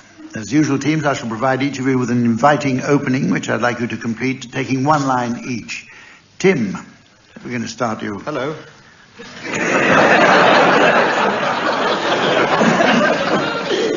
That miserable bloke, Friedrich Nietzsche,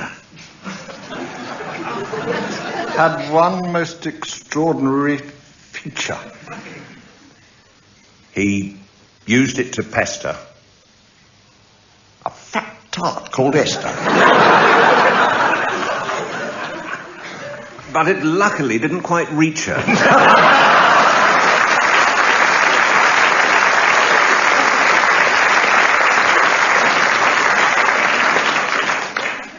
Barry, an opening line for you. In the pub with St. Thomas Aquinas.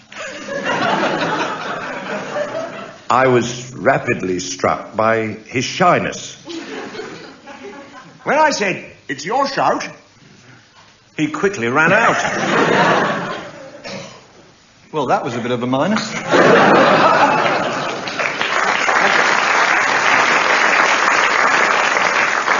Willie, here's your line. A habit of René Descartes.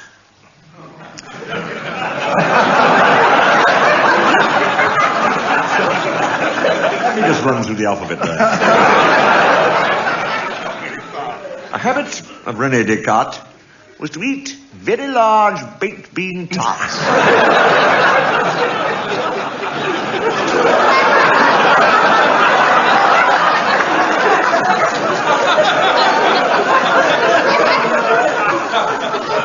He became quite a cult. With the melodious result.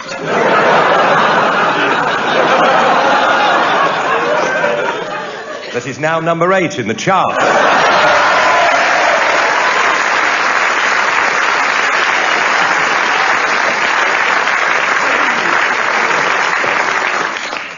Finally for you, Graeme, a little-known fact about Plato.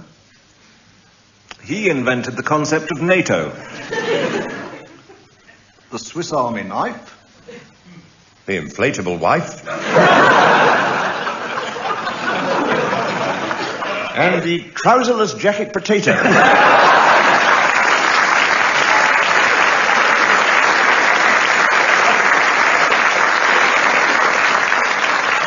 Well, Sven's been keeping the score meticulously all this time. And we move on to a new musical round called Waltzing Colin. Teams, I'd like you each to sing a well-known contemporary song, but in waltz time. As usual, you'll be accompanied on the piano by Colin Sell, who tells me that his main musical influence is a Middle Eastern in origin. Mostly Shiite.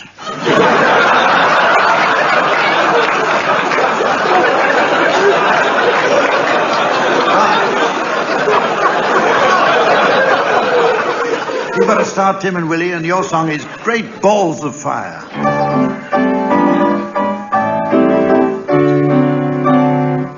You shake my nerves and you rattle my brain. Come on, Colin, keep up. Too much love drives a man insane. You broke my wheel, but oh, what a thrill. Goodness gracious, great balls of fire. I laughed at love because I thought it was funny. You came along and moved me, honey. I changed my mind, this love is fine. Goodness gracious, great balls of fire.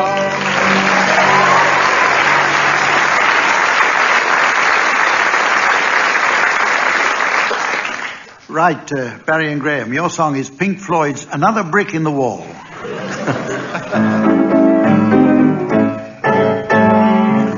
We don't need no education. We don't need no thought control. Dark sarcasm in the classroom. Teachers, leave them kids alone. Hey, teacher, leave them kids alone. In just another brick in the wall. All in all, you're just another brick in the wall.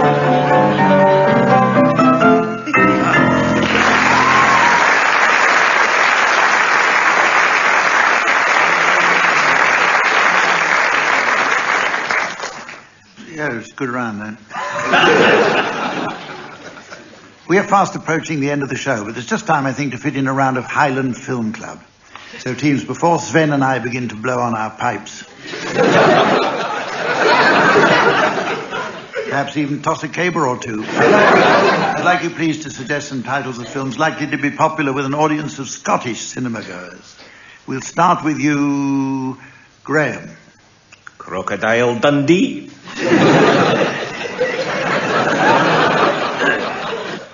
License to Kilt. Consider the Clockwork Sporran. Dr. New.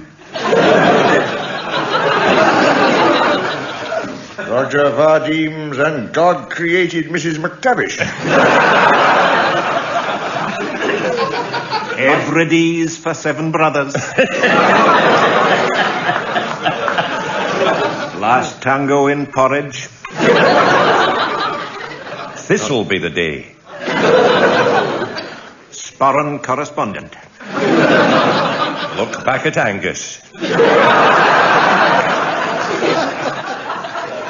Far far from the madding crowd. An Inverness of the D'Urberville.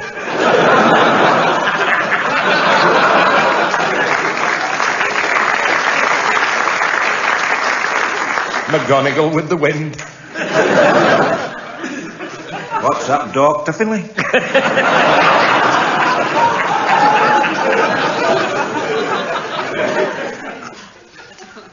Well, as the burnished chariot of fate is wheel-clamped by the traffic warden of eternity, I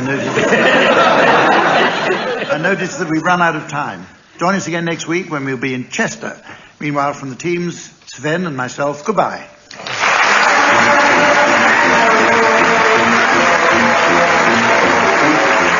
Barry Cryer, Graeme Garden, Willie Rushton and Brooke-Taylor were being given silly things to do by Humphrey Lyttleton, with Colin Sell setting some of them to music. The programme was produced by John Naismith.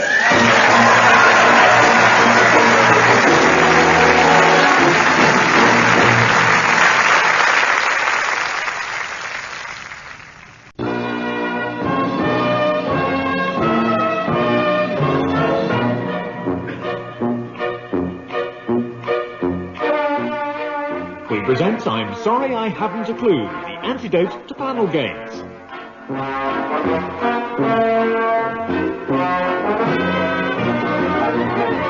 At the piano is Colin Sell, and your chairman is Humphrey Lyttleton.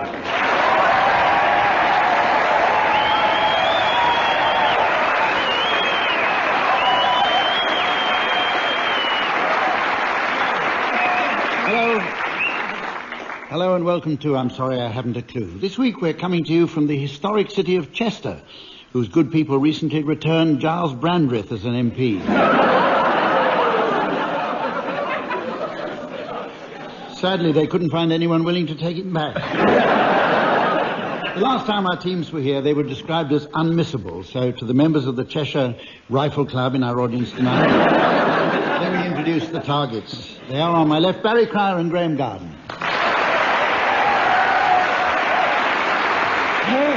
On my right, Willie Rushton and Brooke-Taylor.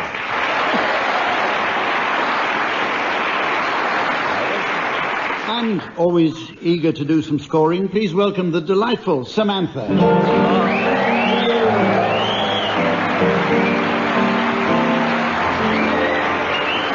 Our first round is called Official Sponsor.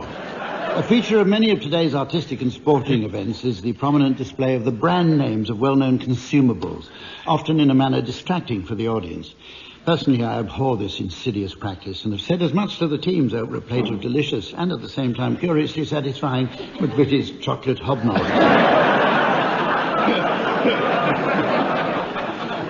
Teams, I'd like you please to suggest some titles of shows or events whose sponsors have been a little too overzealous in their advertising. And I'd like you to start, please. Barry. Musical Five Guys Named Flymo. Graeme. At the movies, you can see Wrigley's Top Gum. Tim. Beverly Hills Co-op. Tesco of the D'Urbervilles. Good morning with Complan and Nick.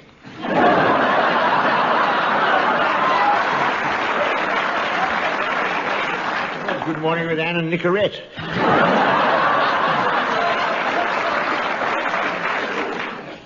Mr. Kipling's exceedingly good Jungle Book. And there's a Shakespeare season, Burger King Lear, Big Macbeth, and Spud You Like It.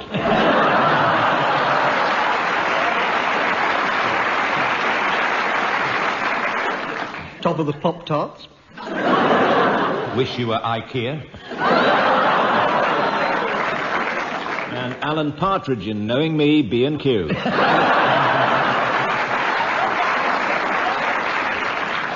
Thunderbird's Eye. Any more? Star Treks. Any more? Rory Bremner, Who Elsan. Any more? Drop the Dead Dinky Toy. Topical. Right, our next round is a complicated one called One Song to the Tune of Another. This may need some explanation, so I'll make it as simple as possible, teams. Each player will in turn be allocated a song without the words, leaving just the tune. At the same time, he'll be given the words of a song without the tune, leaving just the song. And then he has to sing the words of the first song, that's the one without the tune, but with the lyrics, to the tune of the second song, and that's the one with the music but without the words. To make this more interesting, and this is the clever part, teams, a song without the words but with the music is a different song from the one without the music but with the words. And that's why it's called One Song to the Tune of Another. It's simple when you explain it. And as this is a musical round, accompaniment will be provided. Now, it's a rare occasion when one gets to introduce a pianist who makes an audience jump to their feet at the very mention of his name. So when I tell you that tonight it's none other than Colin Sell, you'll know to remain seated. Colin Sell.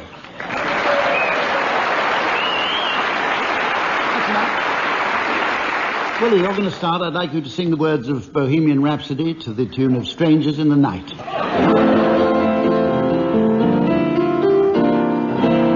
Mama just killed a man, put a gun against his head.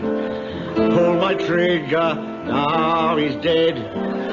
Mama, life had just begun, but now I've gone and thrown it all away, Mama. Oh, didn't mean to make you cry if I'm not back again at mine tomorrow.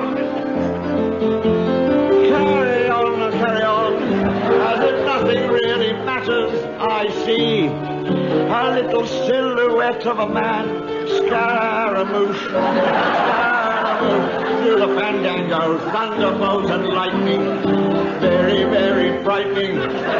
Galileo, Galileo gal, Galileo figure, Pro Magnifico. I'm just a poor boy.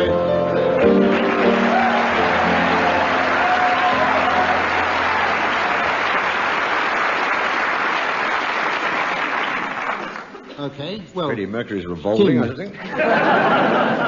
Tim, will you please sing the words of Da-Do Ron Ron to the tune of Jerusalem?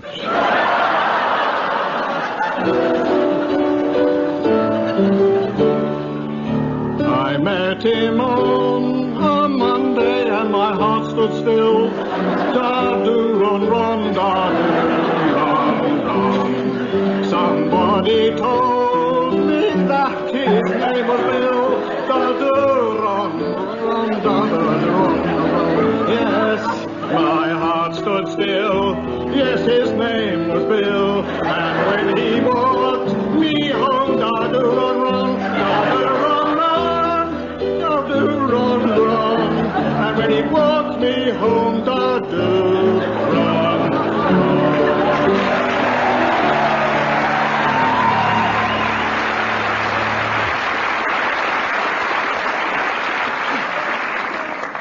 know, you went quite puce in the face there. Quite an emotional song. Harry, I'd like you to sing the words of I Love You, Love Me, Love by Gary Glitter to the tune of Those Were the Days.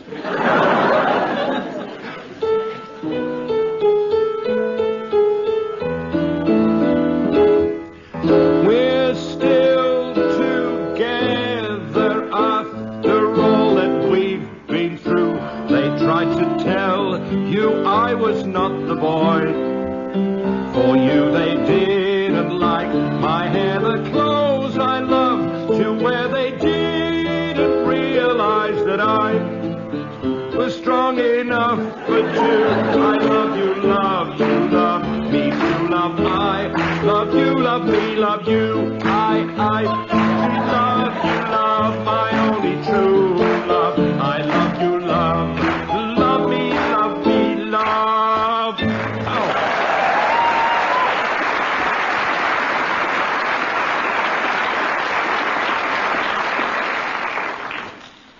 Thank you, Barry. They didn't stand up to Jerusalem.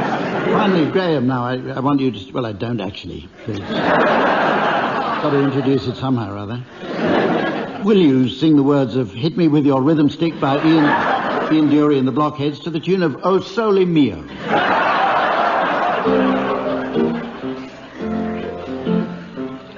In the deserts of Sudan and the gardens of Japan, from Milan to Yucatan, every woman, every man, hit me with your rhythm stick.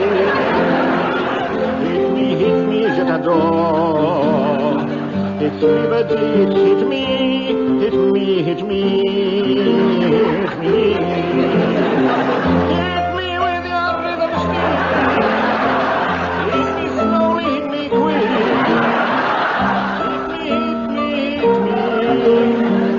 Hit me with your rhythm stick. In the wilds of Borneo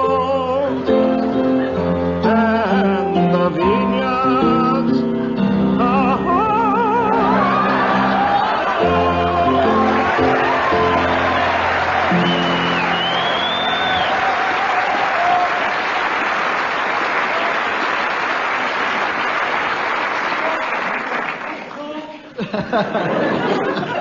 Never mind, Graeme, it's early days yet.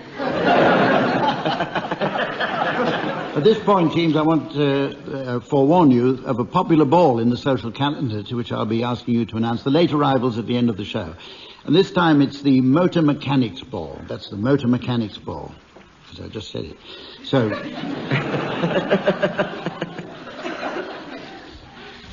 Is there a telephone number we should ring?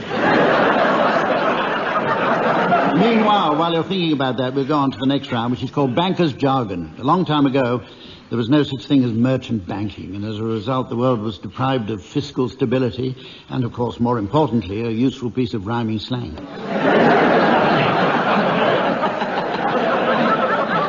Since those days, we've come along in leaps and bounds. On a recent visit to my bank, I was thrilled to receive a swift and courteous service. Indeed, such was my delight, I even removed the stocking from my head.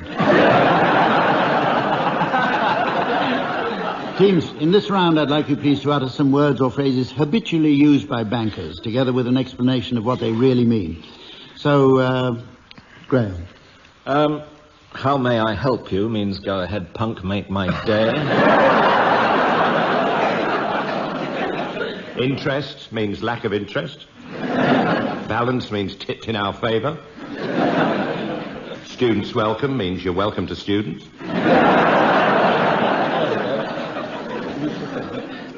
Your PIN number will be sent later. We're still working on a number you'll never be able to remember. And also, Mr. Jolly, your manager, has taken early retirement. Means Mr. Jolly is fed up with having to check everything with head office and not use his discretion based on local knowledge built up over many years, and is to be replaced with a 9-year-old with no powers whatsoever.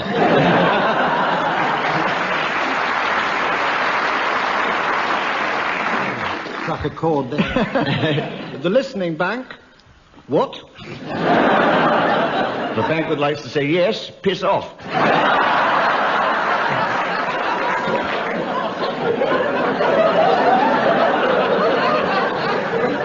Okay, Graham, anybody else? Yeah, index linked means stuck to my finger. Should you require further information means it'll cost you. Can you borrow £10,000? Means can you borrow £10,000? You can borrow 10 million if you're a fat crook with mafia connections or president of the South American dictatorship. Barclays have just published their version of the Kama Sutra. There are 12 positions, but 10 of them are closed.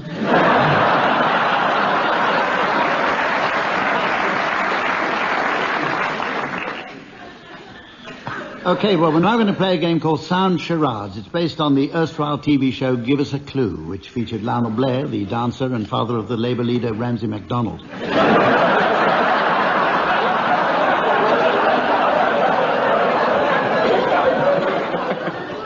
As you remember, in the TV version, the players were not allowed to speak, leading to much mirth and hilarity. Our version operates on similar principles, but with two exceptions. Mirth and hilarity. Oh, and of course the teams are allowed to speak. Each team will enact a film, book or TV title for the opposing team to guess. And Barry and Graeme, you're going to start now, and your title will now be displayed via the megabyte magic of the satellite-linked, digitally remastered laser display board. If any of you listening at home want to play along with the teams, close your eyes now. Here's the mystery voice. Pulp fiction. Pulp fiction. Okay, you can open them.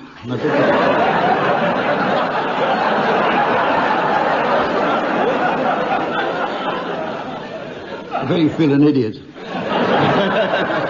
Okay, Barry and Graeme, you're to start.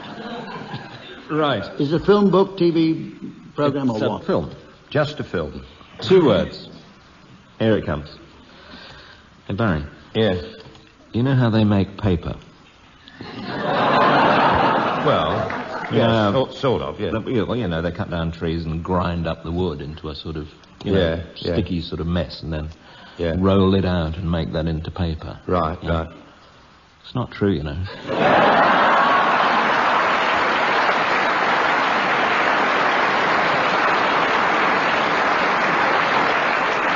Okay, we'll go on to yours, Tim and Willie. Righto. I'll be in You that. don't need to guess, do you? No. No. Reservoir Dogs. Okay. Do we get our full points, though? No. Talking to Samantha, not you. Thanks. You have to address her through me, I may tell you. Well, go on then, tell them. For the audience at home, they want to know. Go on, Willie. No, you say it. I'm embarrassed to say it, quite frankly. It was so obvious. Pulp fiction. Pretty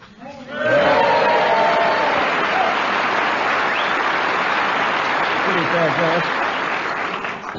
It's your turn, Tim and Willie, and your title's going up now on the laser display, and here once more is the mystery voice for listeners at home. An inspector calls. An inspector calls. Go on then. Is it a film, a book? It's a play. All right. And it's got 3 words. And it goes like this. Blokes 11. This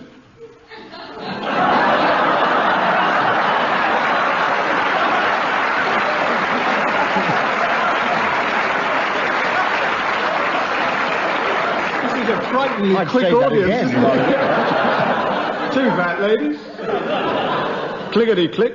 There's one thing I don't understand, Inspector. Oh, what's that? What's clickety-click? That's the end. Okay, Barry and Graeme, start guessing. I missed the end of it. What did he not understand? He clickety-click.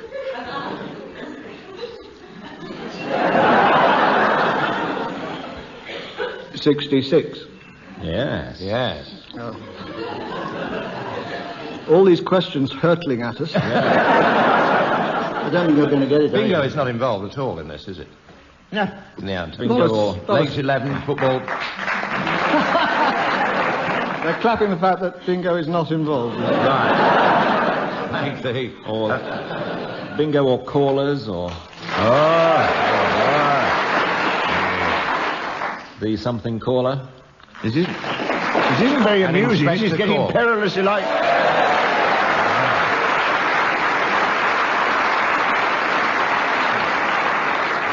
It's now time to play a game called Connections, which involves the teams attempting to guess the connections which link various people or items. To help you get the hang of it, teams, here's a simple example. Alan Ball, Johnny Ball, Kenny Ball.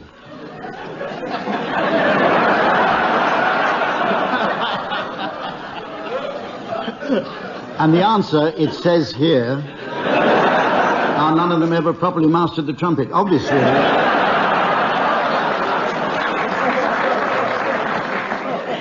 Here's another one. Tim, what's the connection between, they're all genuine connections, Ryan Giggs, William Shakespeare and Karl Marx?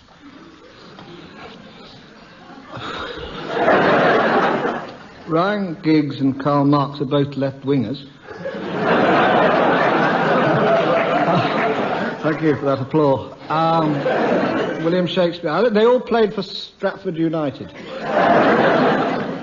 Well, except for Ryan Giggs and Karl Marx, who played for Stratford City. I don't think I can give you a point for that. Fair enough. They all took their mother's surnames. If they hadn't, they would have been Ryan Wilson, William Arden, and Carl Pressburg. Barry. Barry, please connect the Emperor Tiberius, Horatio Nelson, and Jack the Ripper.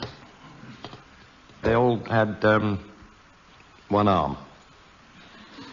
I know this. Horatio Nelson had one arm. We all know that. Emperor Tiberius had one arm because they found this mummified arm, and they knew it was his because the thumb was turned down. And Jack the Ripper had only one arm, which is why they never caught him. They could never get a full set of prints.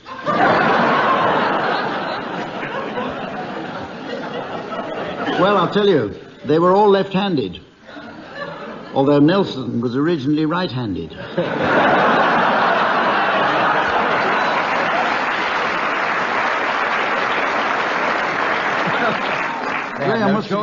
Graeme, what's the connection between a smack, a crash, and a parliament? Oh, yes, I know this one. They're all collective nouns. A parliament of rooks, well known. A crash of Lloyd's investors. And a smack of Tory politicians. God, you're boring. The answer, it says here, that they're all collective nouns.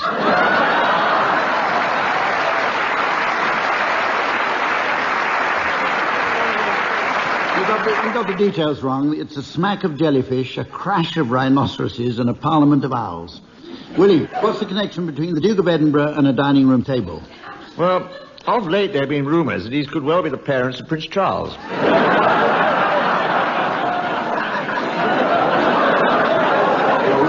Been accused of having the sensitivity of a dining room table and indeed the same legs. You're surprisingly close, actually. The Duke of Edinburgh was born on a dining room table. Oh, there you are. We'll open these one. The connection, please, any of you, between A, U, O, and Y. I think I can help you there. They're all lines in the arches.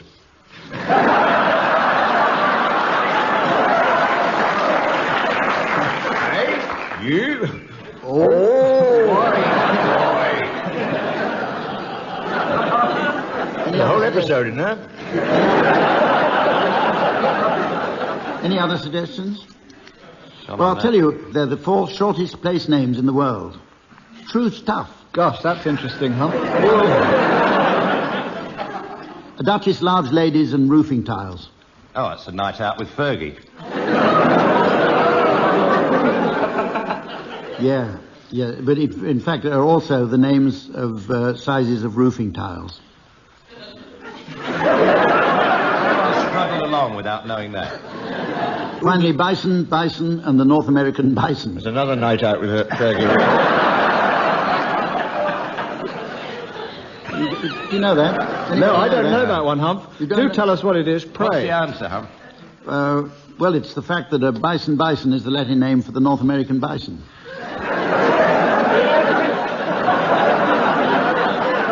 Bison. Yes. It was Bison, Claudius. He Bison. stuttered.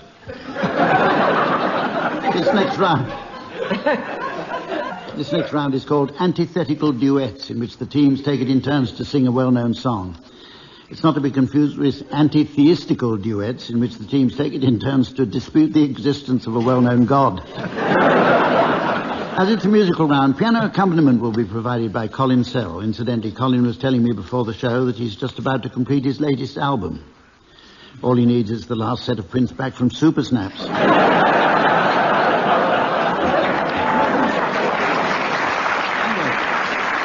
The rules of the game are quite simple. Team A will start to sing a song until I do this. I don't actually do it.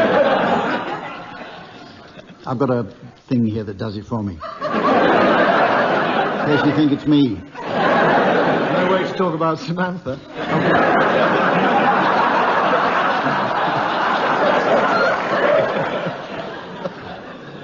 And as soon as I've hooted, Team B will take over. Oh. I'm beginning to crack, I tell you. Chris Barber would be good, wouldn't he? Hang on while I get Samantha to amend the score. Tim, you're lagging behind a bit now.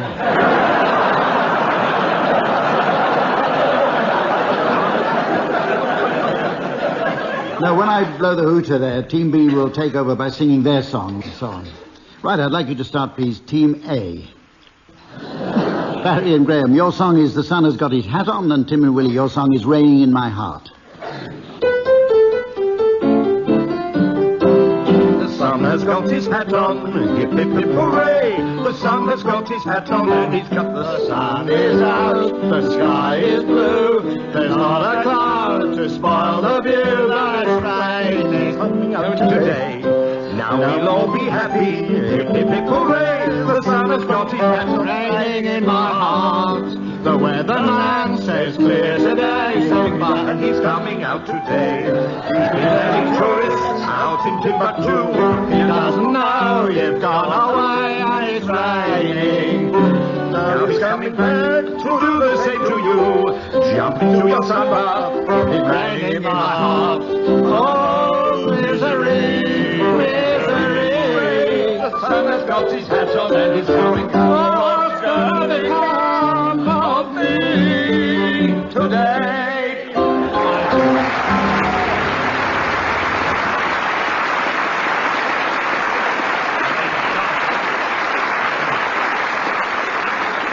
Well, we're fast approaching the end of the show, but there's just time, I think, for the teams to announce the late arrivals at the Motor Mechanics Ball. And Graeme, will you start, please?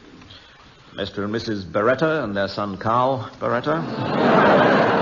Please silence, thrust yourself under the vehicle and lie prostrate. As approaching us through the garage, Mr. and Mrs. Cap and their son Herb.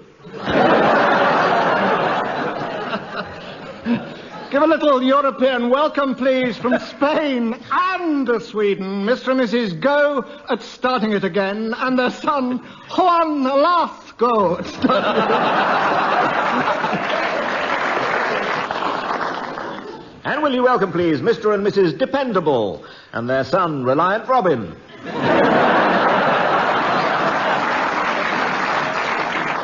Mr. and Mrs. Trelease Knob and their daughter Bonnie Trelease Knob. Will you welcome, please, and show a little respect for Mr. and Mrs. Gin Failure and their rather posh son, Ian Gin Failure.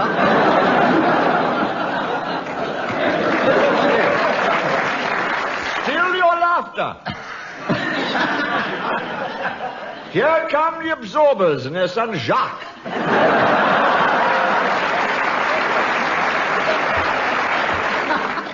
Motor Mechanics. Oh, little reminder, Mr. and Mrs. Kostya and their ex-military son, Gunnar Kostya. Give a nice German welcome, please, and say Audi to Fullsprung and Dirk Technique. It's cabaret time. Oh, dear, it's time's up. Burley Chassis singing Big Suspension. And Diesel Kniezel, who's going to jump leads.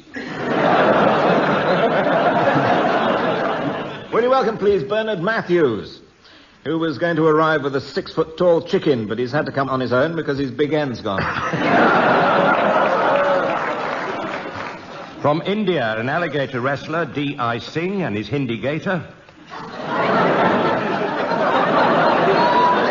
Introduced by D. Frost.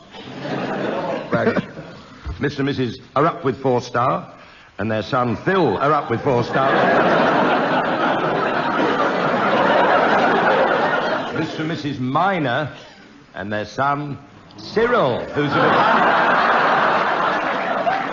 mechanic. Well, as we rapidly approach the bus stop of the apocalypse, I notice that 4 horsemen have all come along at the same time. So join us again next week. In the meantime, it's goodbye from Samantha, the teams, and myself. Goodbye.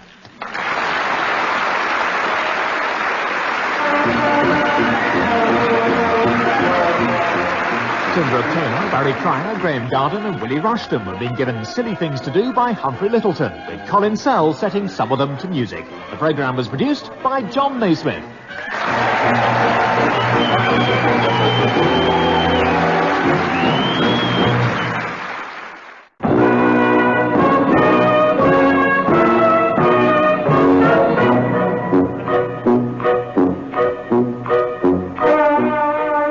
Presents I'm Sorry I Haven't a Clue, the antidote to panel games.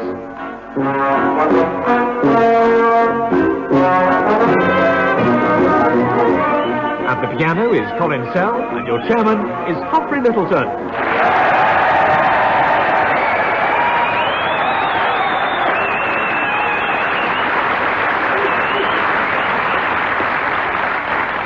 Hello and welcome to another edition of I'm Sorry I Haven't a Clue. Once again, we're coming to you from historic Chester, whose name derives from the Latin Castra Devana, meaning camp on the Dee. This, of course, refers to a riverside garrison, and not as recently supposed, the infamous Roman commander Julius Clary.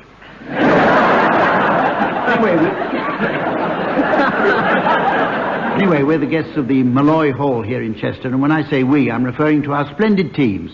A veritable who's that of British comedy.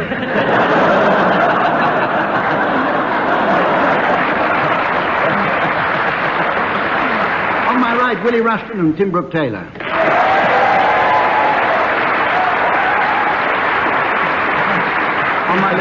On my left, Barry Cryer and Graeme Garden.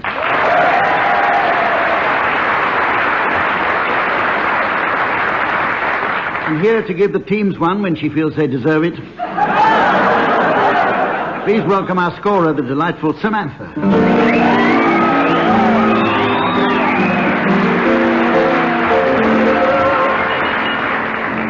Well, our first round is entitled Historical Headlines. Long, long ago, teams, events of true national importance went largely unreported in the national newspapers.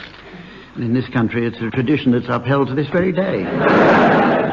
Teams, I shall provide a historical event, and I'd like you please to suggest some newspaper headlines likely to have been printed in the papers the following day. The first event is the feeding of the 5,000. Barry. This is in the Magician's Weekly. David Copperfield unveils great new tuna sandwich illusion.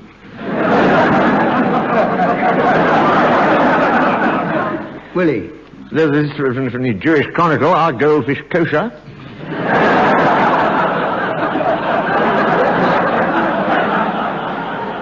Graeme? One from the Sun. Jesus Christ ate my fish.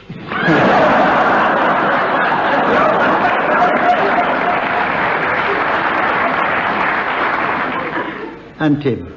The Observer, 4,998 vegetarians left hungry.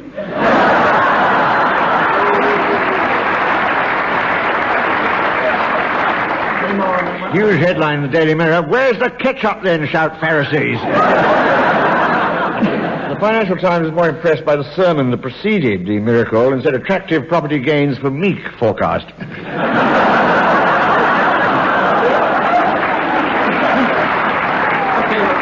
Let's try another one. This time the event is the sack of Troy.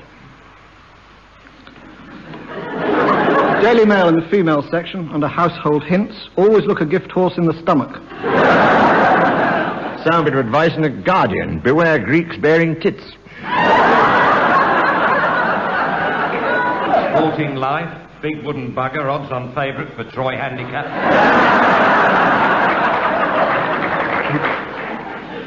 Today, Ajax round the bend official. Birmingham Post, Aston Villa chairman says my manager, Mr. Troy, has my complete backing.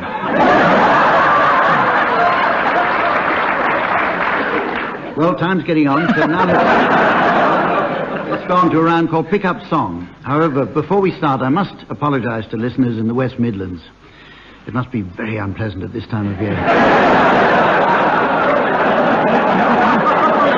Now, as is customary in this round, Samantha will spin some discs on my gramophone to which you teams should sing along. By some deft adjustment to my new EC-approved knob de volume,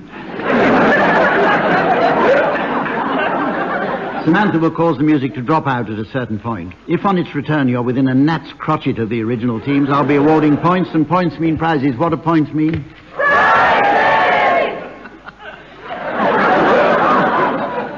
I get more depressed each week. This week's prize comes from the Ann Summers Erotic Herb Collection. It's this attractive blow-up dill.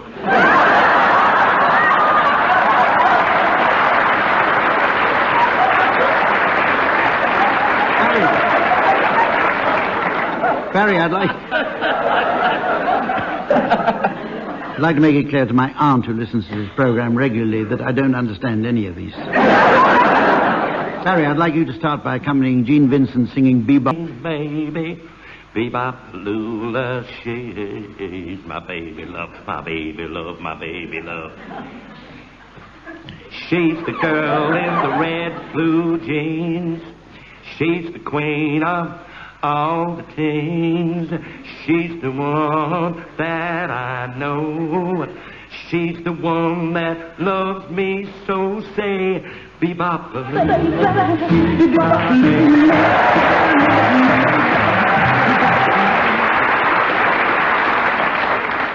I should have mentioned that there's one rule I forgot about, and that is you're not allowed to tap your foot.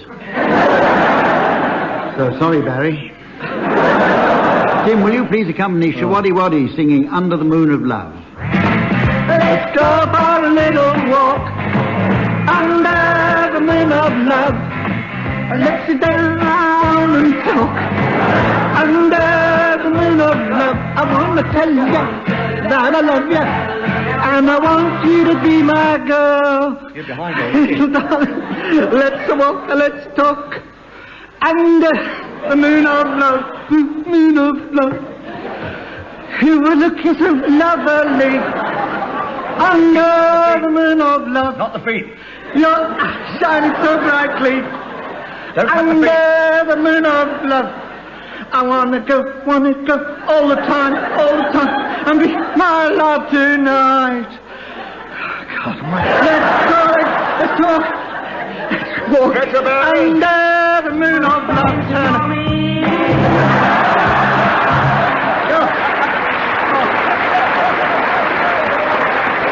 What an enormous gnat. Next time you can tap your foot. Willie, will you join Cliff Richard singing Living Doll? Oh.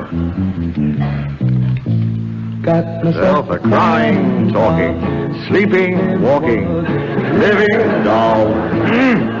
Got to do my best. It used to get quicker, I'm sure, when I was young. Living doll. Got a roving eye, and that is why she satisfies my soul.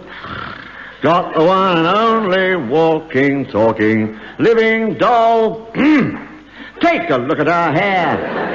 It's real. And if you don't believe that, why, it's a misprint, huh? I just did it, just feel. Gonna lock her up in a trunk. So no big hunk. You can steal her away from me. Got myself a crying, talking, sleeping.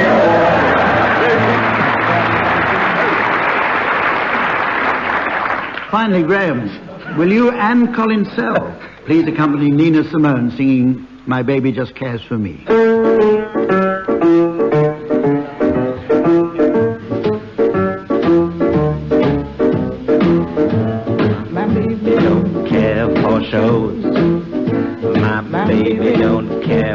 close. My baby just cares for me. My baby don't care for cars and races. My baby don't care for high-tone places. His tailor is not a star, and even his smile is something he can see. My baby don't care who knows. My baby just cares for me.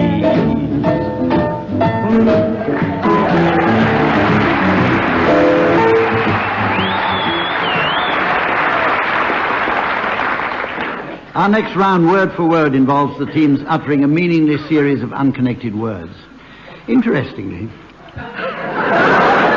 this round is thought to have provided author Geoffrey Archer with the inspiration for the title of his next book, A Meaningless Series of Unconnected Words.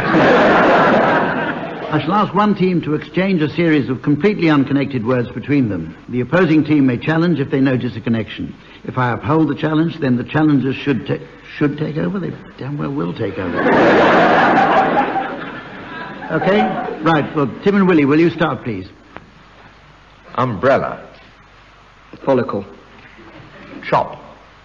Muffin. Staff. Codswallop. Challenge from Graeme Garden. Yes, umbrella and scarf are related, surely. Yes. Only by marriage. That's Jane Asher, not an umbrella. Frequently mistaken. I fell over my head in wet weather. What? I have to uphold that. That was a very obvious mistake. I want to put her up.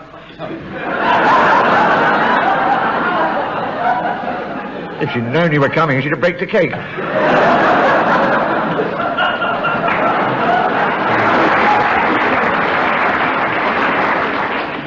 Carry on. Graeme and Barry, take over. Clog. Cake. Challenge. One of Jane Asher's finest. The clog-shaped cake, which she brings out every clogging Sunday, which they enjoy in Ramsbottom annually.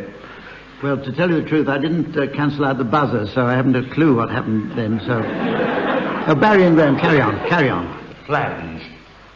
Grouse. Gusset. I heard a laugh there, Barry, you're out. It's the same round that we're playing, the adjudicator. Oh, yeah, it's the wrong game. Challenge from Tim. Well-known pub, Grouse and Gusset, and they're open. Carry on, Tim. Moribund. Arthur. Cataclysmic. Challenge from Graeme Garden. Moribund and his brother Arthur. You remember them? Can't say fairer than that. I know them well, so... It's us, is it right? Lark. Windfall. Novice. Gerbil. What was the last one? Never you mind. German was the last one. German? Gerbil. Gerbil. Oh, gerbil, was it? Gerbil. Was it German gerbil? He was a German, but... Wasn't there a film called The Gerbils of Wimpole Street?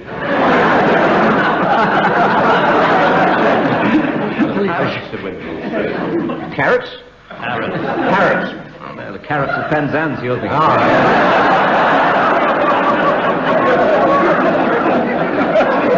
Well, that was jolly good fun, Hump, wasn't it? I'm absolutely fed up with it, to tell you the truth. Let's go on to the next round, entitled Biographies. Yes. It's a round entitled Biographies, and no one can have failed to notice the recent plethora of books about the lives of the rich and famous. There's been Diana, about the princess, Charles, about the prince, and even Barry Cryer, about 50 pence in the remainder book. Teams, I'd like you please to come up with some suggestions for the titles of biographies that have yet to grace our bookshop shelves. And Graeme, will you start, please? Mike Atherton, A Handful of Dust. John Gummer, All Things Trite and Beautiful. I've just got a book out about Louis Armstrong, actually, called You Play the King and I'll Trumpet.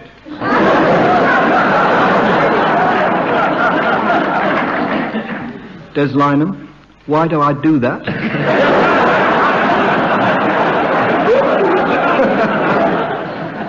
Major Ron, the medium is the massage. For the sequel, he's taking the old David Bowie song and he's going to call it Self-Control to Major Ron.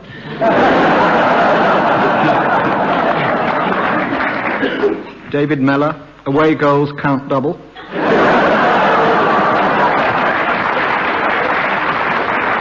I've got his latest book. By the way. I have Miller's latest work. It's Through Lady Cobham with Gun and Rod.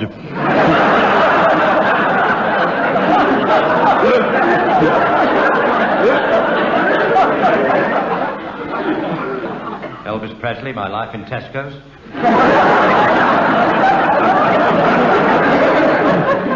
And Richard Madeley, I Was a Fugitive from a Chain Store.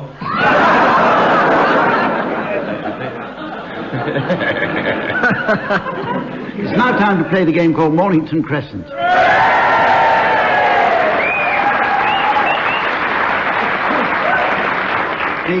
The Friends of Mornington Crescent mailbox has been inundated again by a postcard from our regular correspondent, Mrs. Trellis of North Wales. She's holidaying in Rill at present, and she writes, Dear, having a lovely weather not so, wish you were... Oh, and there's a P.S. here. Due to power cut in hotel, had to write this under lighthouse.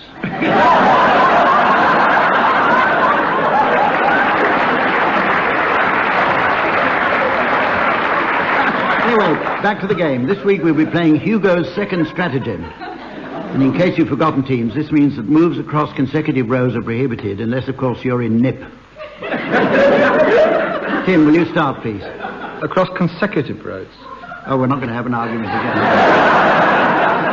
You can't actually have consecutive if you're in nip anyway, can you? Consecutive rows? You can. If you're playing Hugo's, you can. Oh, yes, sorry. You couldn't in the first stratagem, but the second one you can do it. He amended it. I apologise. Hugo first. No, he didn't exactly... No need to be frivolous, Barry. Lyle Street. You want to quibble, Graeme? Well, he didn't actually amend it. He altered it. I suppose if Hump says we play it that way, it doesn't really matter, does it? It's not Hump's amendment, is it? It's Hugo's. But Hump mentioned it. You just said it wasn't an amendment. You said it was an alteration. Well, but you're trying to amend it now. Perhaps we'd better leave it till next week, had we? Start away, Tim. Please. Lyle Street. Rodsham Street. Spell it. Rodsham. Where's that? Chester.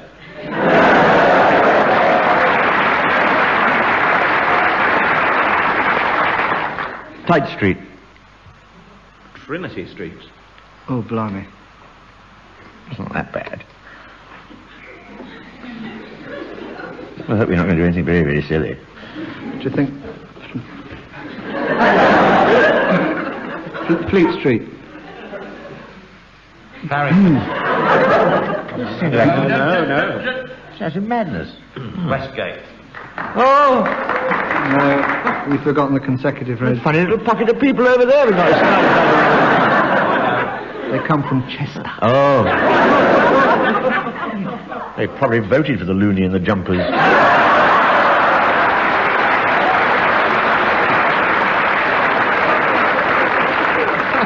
Cromwell Road. Chichester Street. Where's that then? Is that here? Oh. God. I think it was nip. Yeah. I suppose we are, aren't we? You are.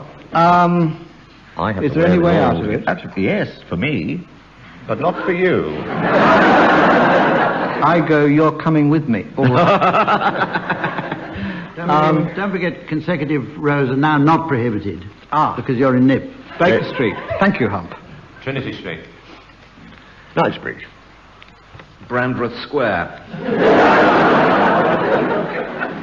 You're allowing that, Hump?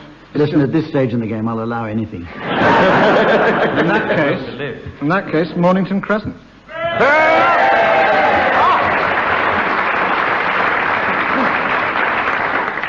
Well, our next round is entitled Call My Bluff.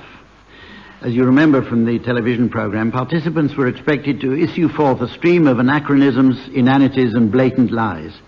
Happily, this old format has been repackaged for radio and can now be heard under the title Today in Parliament. Teams, I shall give you each an obscure word to define, and I shall be awarding points to whichever definition I decide is nearest the truth. Now, the word is ping, hippopotamus. No, sorry, I'll read that again.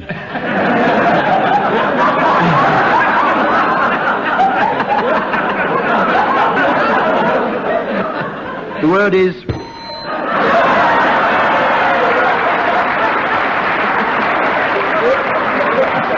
hippopotamus, and I'd like you to give me your definition of the word hippopotamus, please. Tim. Well, this hippopotamus is a very specific term used in the 50s by potters. After the war, as some of our older listeners and us will remember, pottery was still very old-fashioned with dogs, cats, 18th century lovers, that sort of thing. And an American, Joseph Krajewski, hit the pottery world like a breath of fresh air with such masterpieces as long-haired lovers on motorbikes, rock and roll hot dogs, etc. When asked where he got his modern ideas from, he said, from my rather more hipper potter news. Very specific, only potters would understand that. It's also the trendy Cambodian guerrilla comedian, the hip Pol Potter muse. You did mention pottery, not quite what he said. Sir Joshua Amos, an ancestor of Kingsley and Martin. Martin was named after him, actually, about 150 years after. Got together with Jedediah Harper to make a revolutionary chamber pot, because the old models caused a lot of trouble. The steam was rusting the bed springs, and people mistook them for soup bowls. So they installed one of the earliest Spode extractor fans on the top, which you had to remove before you sat on it, otherwise you'd get a little behind with your orders. But they created this new revolutionary chamber pot that went ping, you know, if you ran it. So, because of the design on the side with the two names and the description in the middle, it was known as the Harper Pot Amos.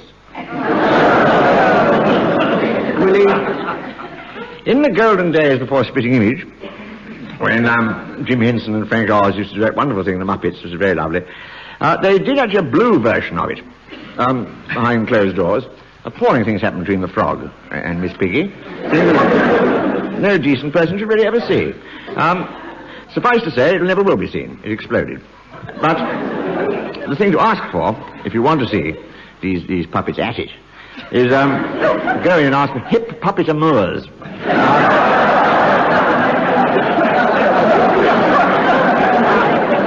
The pig is terrific. Graeme.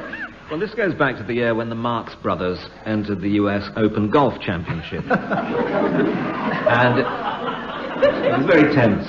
And Harpo, in fact, was in the lead until the 18th on the final round. And he tried his very hardest, but the ball just failed to go in. And the headlines in the papers the next day said, Harpo putt a miss.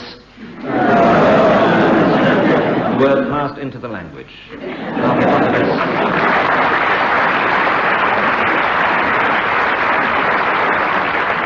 A fat animal that lives in African rivers. I think the nearest one to the truth, they were all pretty far flung. I mean, that one of yours, Tim, the pottery thing was unbelievable, so I'm not accepting that. At your peril. And Graeme, the golf thing, no. Willie didn't hear a word of it from where I'm sitting. No. Well, I'm in Chester. I suppose, Barry, you come nearest to the correct answer, so I'll award the points to you. Correct answer is, of course, an ugly, fat, grey thing.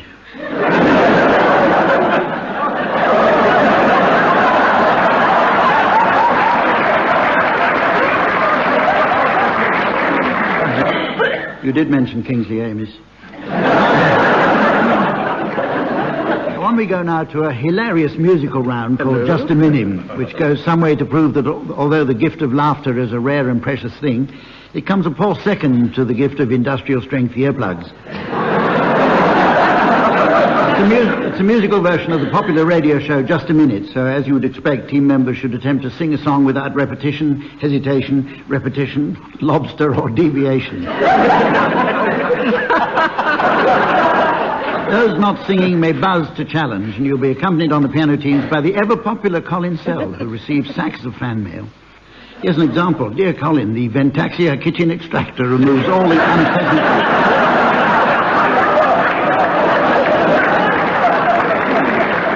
Right, I'd like you to start, please, Graeme, and the song is How Much Is That Doggy in the Window? How much is that doggy in the window? Woof bark. The one with the waggly tail. What's the price of that animal through the glass? I do hope that Fido's for sale. I must take a trip to California and leave my poor sweetheart alone. If he has a dog... Sorry, that was deviation and repetition. Thank you, Graeme. You've done us all a favour. I'll uphold that challenge. That means you have to go on, Humphrey.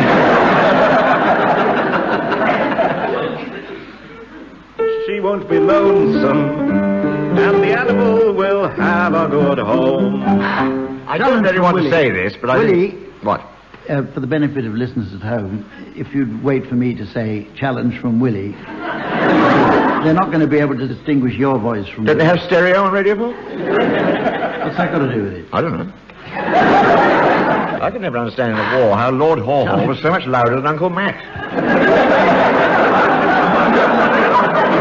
Very quite frankly, and I lived in Wales then. Larry the Lamb... Lord Haw, hello, Germany speaking, Jezebel.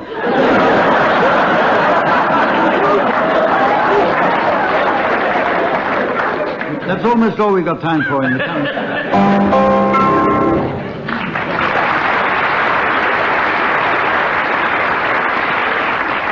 It's just time, I've noticed, to fit in a quick round of Roman Film Club. So, teams, in honour of Chester's forebears, I'd like you please to suggest some titles of films likely to have been popular with the ancient Romans. And Barry, will you start, please? Toga, toga, toga. Accidental Nero. Funny Gaul, starring Barbarian Streisand. Viaduct Soup.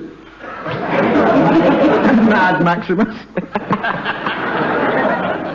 Gladiator 2. He's Bacchus. Rollerball and Remus. Rome Alone. The Man Who Shot Julius Caesar.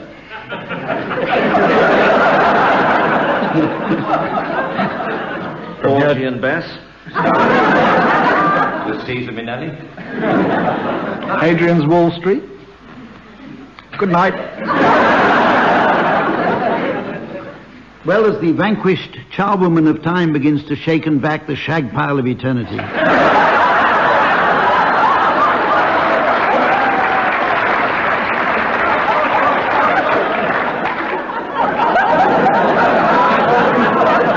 I notice that we've just run out of time, and indeed the series. Join us on Christmas Day for a special festive edition of the programme. In the meantime, from Samantha, the teams, myself, and all the fine people of Chester, goodbye.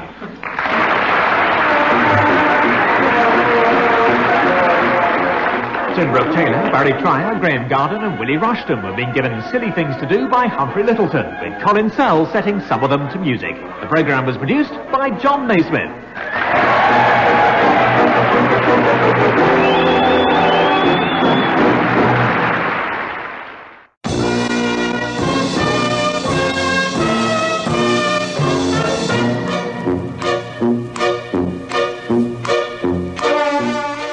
We present I'm Sorry I Haven't a Clue, the antidote to panel games.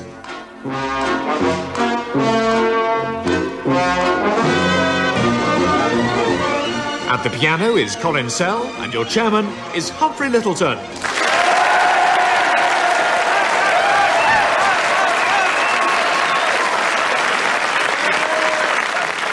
Hello and welcome to a seasonal edition of I'm Sorry I Haven't a Clue, the programme that does for Christmas what a large dollop of sage and onion mixture does to turkey. And as you'd expect for this extra special Yuletide programme, our teams are comprised of the foremost available comic talents in the country. I'm sorry, that should of course read the four most available comic And they are, on my right, Willie Rushton and Tim Brooke-Taylor.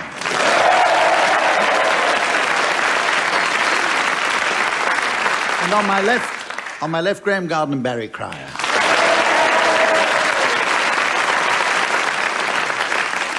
And to score for us today, taking a night off from her successful run in pantomime, which she's done wonders with the important part of the principal boy.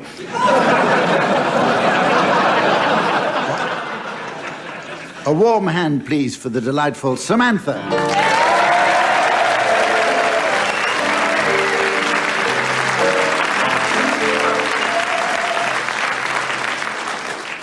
Our first round is entitled Historical Headlines. It may be of interest to some listeners to know that there were, in fact, several newspapers in existence at the time of that first Christmas 2,000 years ago. In comparison with today's newspapers, these were primitive, ill-written documents. So, pretty much the same, really. Teams, I'd like you to suggest how our papers might have covered the Nativity. And Barry, I'm going to ask you to start, please. Headline in the Daily Mail, Branson sponsors virgin birth. Willie? I got one from the Independent, which is sparse queues for Herod's Christmas sale.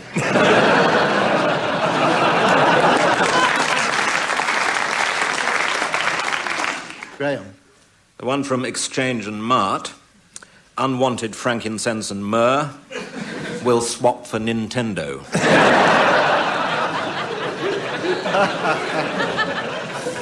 And Tim? I've got one, The Guardian. It says, in our earlier edition, Son of Dog should have read...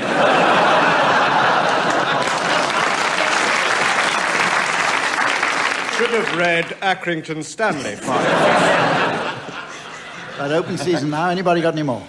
Sunday Sport, Elvis spotted in Bethlehem. Farmers Weekly, Cow says I was there, exclusive. The Daily Express, we'll call him David, say Mr. and Mrs. Ike.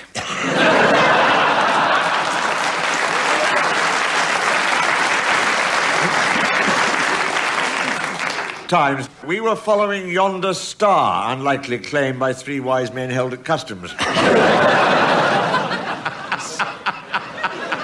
Sun with their usual snappy headline. Jezza of Nazar, born in Beza, Gaza in Gaza. Okay. Knitting and Knitters, special swaddling supplement. Any more? Now it's time for a round of Christmas pick-up song. And as is customary, Samantha will be utilising her intimate knowledge of my woofers and tweeters and at the same time spinning some discs on my state-of-the-art gramophone. However, at a certain point, the sound will magically disappear, a phenomenon known to the world of science as a volume knob hand interface. If on its return, teams, you're within a mini-demi semi-quaver of the original, I shall be awarding points, and points mean prizes. And as it's Christmas, all right then, what do points mean? This week's special Christmas prize is a 24-carat vegetable patch. Tim and Willie, you ought to go first, and I'd like you, Willie, to accompany Bing Crosby and you, Tim, to accompany the Andrews sisters in their version of Santa Claus is Coming to Town.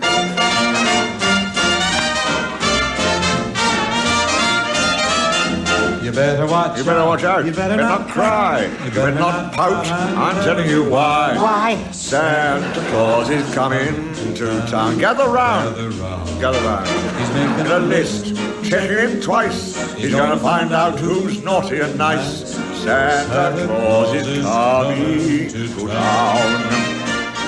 Good luck. Sees you when you're sleeping. He knows when you're awake. He knows if you've been bad or good. So be good for goodness sake.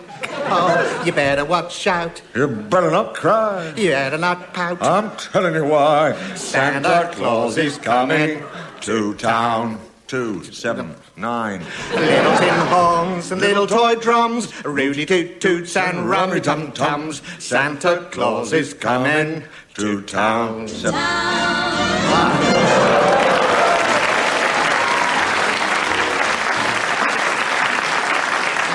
A little bit slow, the Gramophone's running down quite quickly. Yes, you get points for that. And now your turn, Barry and Graeme. And I'd like you to accompany Elvis Presley and his backing singers singing Blue Christmas. I'll have a blue Christmas without you. I'll be so blue just thinking about you. Decorations of red on a green Christmas tree. Will be the same. Have you got homes to go to? Here with me. And when the blue You're the only friend I got in the world. snowflakes start falling, Do not ask a man to drink and imitate Elvis. that's when those blue memories start calling. You'll be due.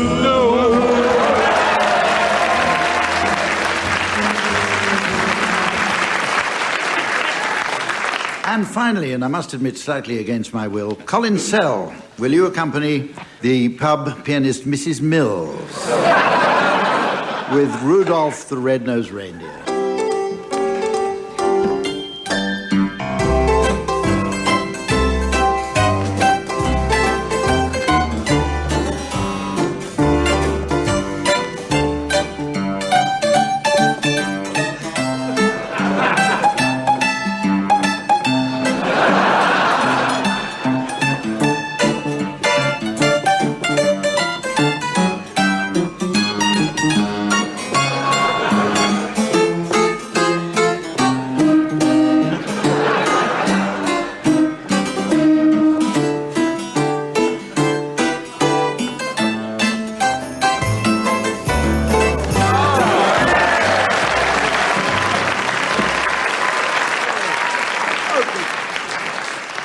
Rotten, absolutely rotten. It was close, huh? It was close.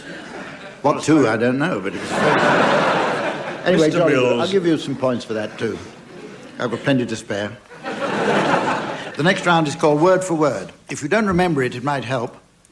If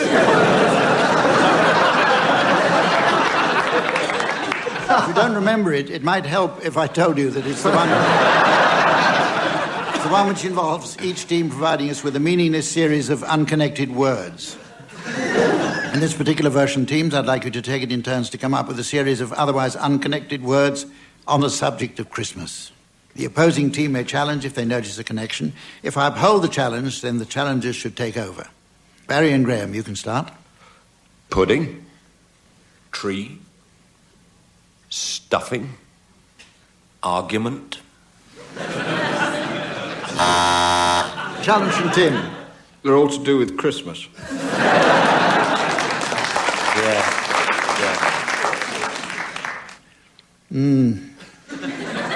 A nice point, but I'm going to overrule it. Fair enough. Carry on, Barry and Graeme. Partridge. Tinsel. Shouting. Graeme obviously has the same sort of Christmas as I have. Berry.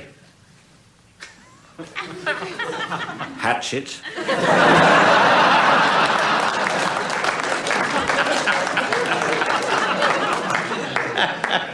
I've got a challenge here from Tim. Or is it the last one? No, new one. It's what we always do. After Christmas, it's burying the hatchet. Oh, yeah. In the head of Uncle stunning. Charles. I see. Stunning. Yes. You can take the round up now and... Right. In-laws. The Great Escape. For some reason, they always show it at Christmas, and I never understand why. Hangover. Holly. Sleigh. Ivy. Stocking. Beard. Challenge from Barry. Ivy and stocking. I'll take your word for it. I would prefer to have the full version. It was nostalgia. I just knew a girl called Ivy who was legend for her stockings. Oh, yes. Carry on, Barry. Goose. Cracker. Challenge from Willie. It is a cracker. Whatever you said before is a cracker. I said goose. I thought you said Bruce. I'm sorry. No, that's all right. We all know Bruce is a cracker, but I didn't know. No, sorry, I take that back. Carol. Disappointment. Challenge from Tim. Tim had a I knew a girl called Carol, and she was...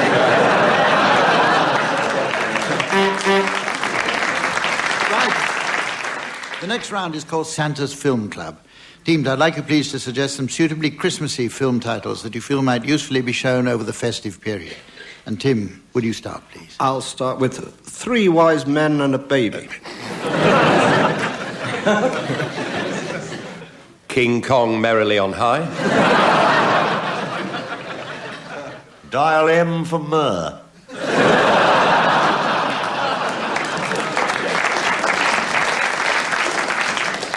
The Lone Reindeer. Basic Incense. Indigestion Jones. The Last Lucasade. Look back in manger. The Silence of the Turkeys.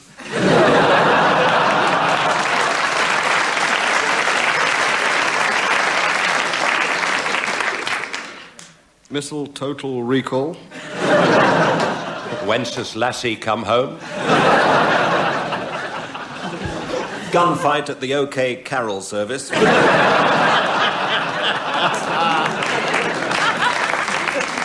Separate stables. The mince pie that came in from the cold. When Harry met Santa.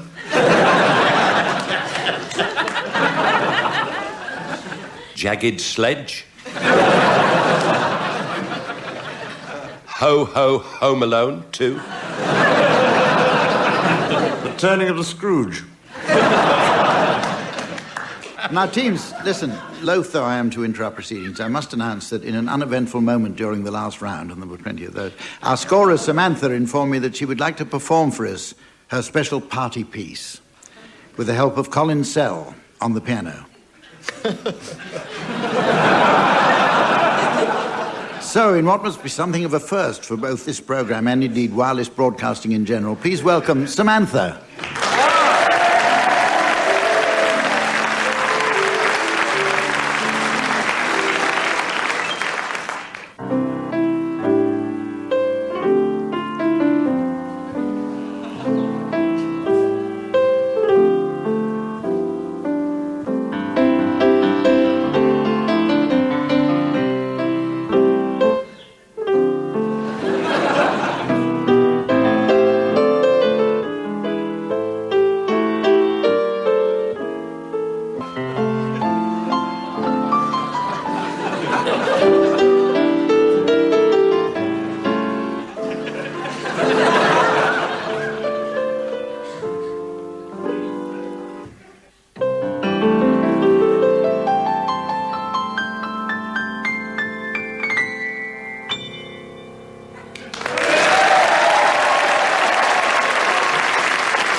Well, that was certainly very nice.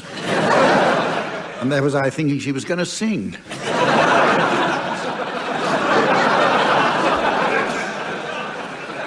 Right. Now it's time to play the game called Mornington Crescent.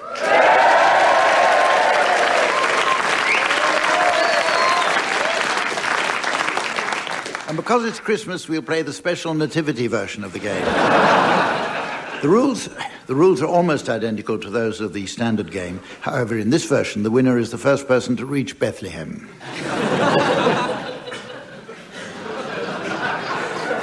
Tim, will you start, please? Is this a serious game? Yes? Don't put that expression on. Look at me. Go on, Tim. Well, Tarsus. You're welcome.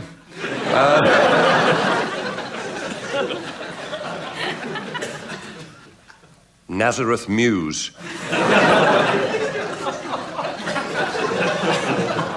The Caesarea Philippi gyratory system.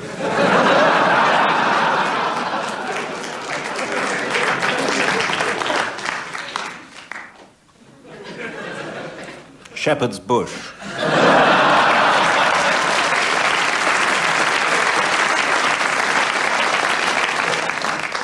Manger Lane.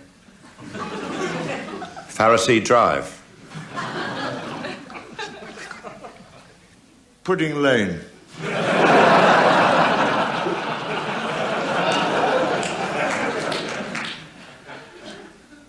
Oxford Circus. Oh, very good. Nice one. Bedlam Road. You can't. That one. Yeah, we've got them. You have a problem, Barry? Bedlam. Yes. Okay, Humphrey, you're the arbiter. If it's all right, it's all right. Very Not much. a bad loser. Not a very good winner, either. Chalk Farm Road. Bethlehem. Well, they got a minicab. 3 wise men. Wait a minute. I'm working that Purists out. won't like that. Huh? Yeah, it works. Even though we won. It works for Christmas. It did work, yeah. Yeah. Agreed, everybody? I don't want any bad feelings. It's a season of peace and goodwill. All right. Audience agree? Yo, what does that mean? I think the Yos have it. It's that sort of decision All right, that makes John Major Prime Minister.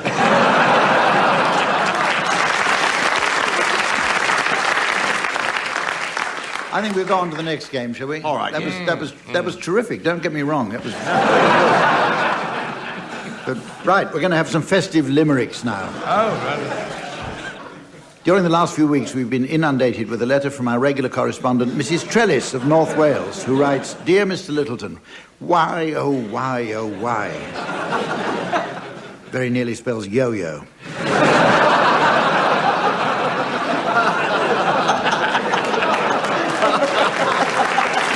So, thanks there to Mrs. Trellis, and keep writing. In this round, teams, I shall provide each of you with the promising first line of a limerick, which I'd like you to complete, taking one line each. We're going to start with you, Graeme.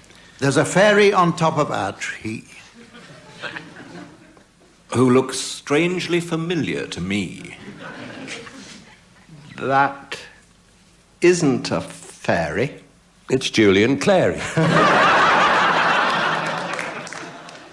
Well, I never. Good heavens, blow me.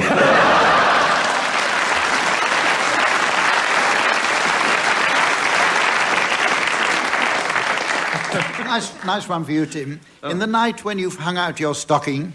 In the night when you've hung out your stocking, from the chimney, you'll hear something shocking.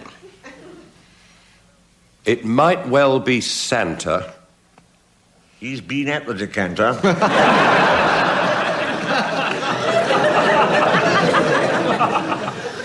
And now, vintage port, back he's knocking.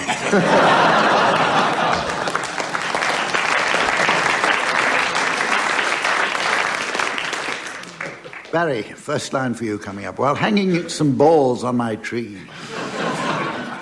While hanging some balls on my tree, I suddenly saw I had 3. I had some fruit cup. And 2 then lit up.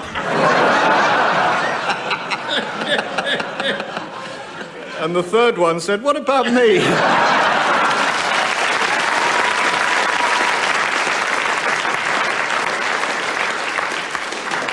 Right, Willie, last one for you. When Santa gets bored in his grotto. When Santa gets bored in his grotto, he doesn't play bingo or lotto.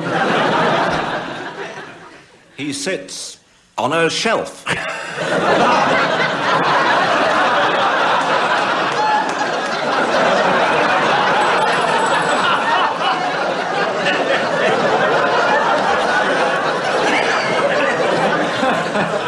And toys with an elf.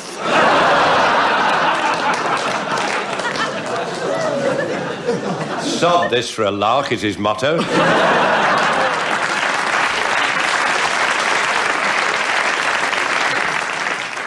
Very good.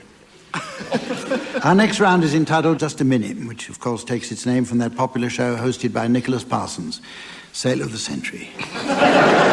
In it, one team member should attempt to sing a song of my choosing without repetition, hesitation, deviation, or repetition. A member of the opposing team may challenge by using his buzzer. Do please remember that excessive buzzing is likely to drown out the accompaniment provided by Colin Sell. Another good way is to use a pneumatic drill. Now then, the song. The song is The 12 Days of Christmas. Graeme, will you start, please? On the first day of Christmas, my true love sent to me a partridge in a pear tree. So far, so good. On the second...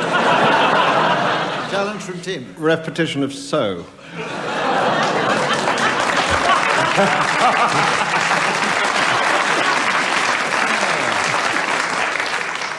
This is the repeat. Days in the wilderness have not been wasted. I think that was a sotto voce aside and not really anything Okay, part of the actual okay. thing. So I'm going to overrule you, Tim. Fair enough. Probably not for the first time in this programme. Carry on, Graeme. On the second day of the festive season, my genuine... Challenge from Tim. Day, I think, is probably... We've had day already, haven't we? We had the first day of Christmas. And we had the second day of Christmas. Yeah. That seems to be a repetition in I've two got to things. allow that. I've got to allow that. Oh, we don't have to, because I might have to take it up. Take it up, please, Tim. Of Yuletide, our faithful person transmitted à moi the turtle doves. We haven't had two yet, it's terrible waste. We're going to need Challenge it later from on. Graeme. Challenge from Barry. Lack of repetition. Can't allow Need, that. Can't allow that. Deviation of the tune, Humphrey. You got the tune wrong. Oh! You got the tune wrong on that machine you've got there. Play the ordinary piano like Stands there with a big organ in front of him and says I'm a liar. All right, I'll allow that. That's Carry his on. mobile phone. Carry on, Barry. Barry, you can carry on. And a partridge ensconced. Does seem to me we've met this partridge before, Father. Oh, was he named before? Oh, yes, he was. Day one. Day one, the partridge. No, this is the repeat. The second partridge has arrived on his Plover-type bird. Doxey's doorstep. All right, you mean you'd like to take up the song? Go on, then. 24 hours later, that festive tide, my inamorata delivered 3 French hens. Is that right? A brace of doves looking like tortoises. And a pheasant.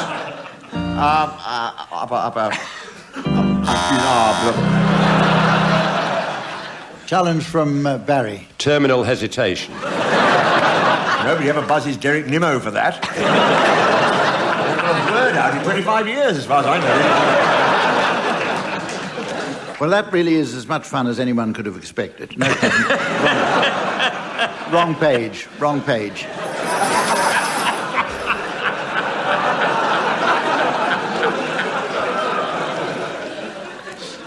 This page is actually better. It waxes lyrical, I tell you. Well, as the smouldering embers of time fade peacefully in the brazier of eternity, I notice that it's almost the end of the programme. So while I enjoy another carol and Samantha unwraps her new Game Boy, I'd like you teams to announce the late arrivals at Santa's Christmas Ball. Barry, start away, please. Will you welcome Mr. and Mrs. Elto and their daughter, Miss Elto? Hang on, there's somebody under us. Sorry. Please silence and loosen your beards. For Mr. and Mrs. Tidelogs and their bald son, Yule. And will you welcome, please, Mr. and Mrs. Amanger and their son, Wayne.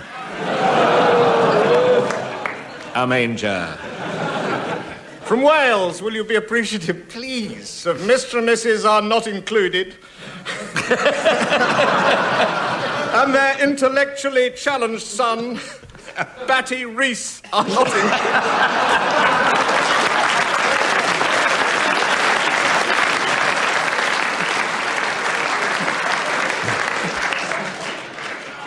Will you welcome, please, Mr. and Mrs. Ivy and their son, the Bishop, the Holy Andy Ivy.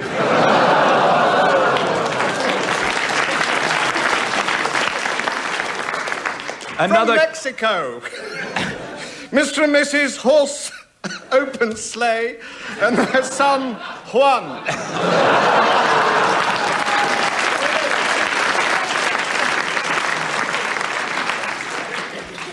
Another crisis. I've just heard that Santa's drunk and he's holding a painting by an 18th century French pastoral artist and a piece of paper out of a cracker. Oh no, he's blotto in the grotto with a watto and a motto.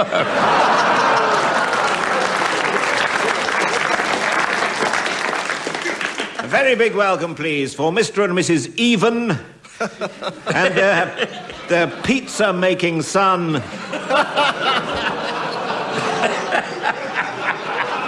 Yes, it's deep pan, crispy and even.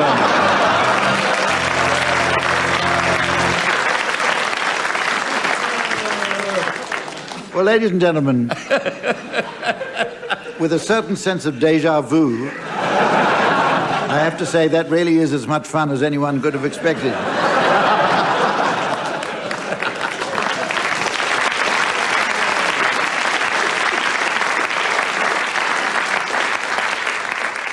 Anyway, we'll be back next year for a whole lot more of the same. In the meantime, from the team, Samantha and myself, goodbye.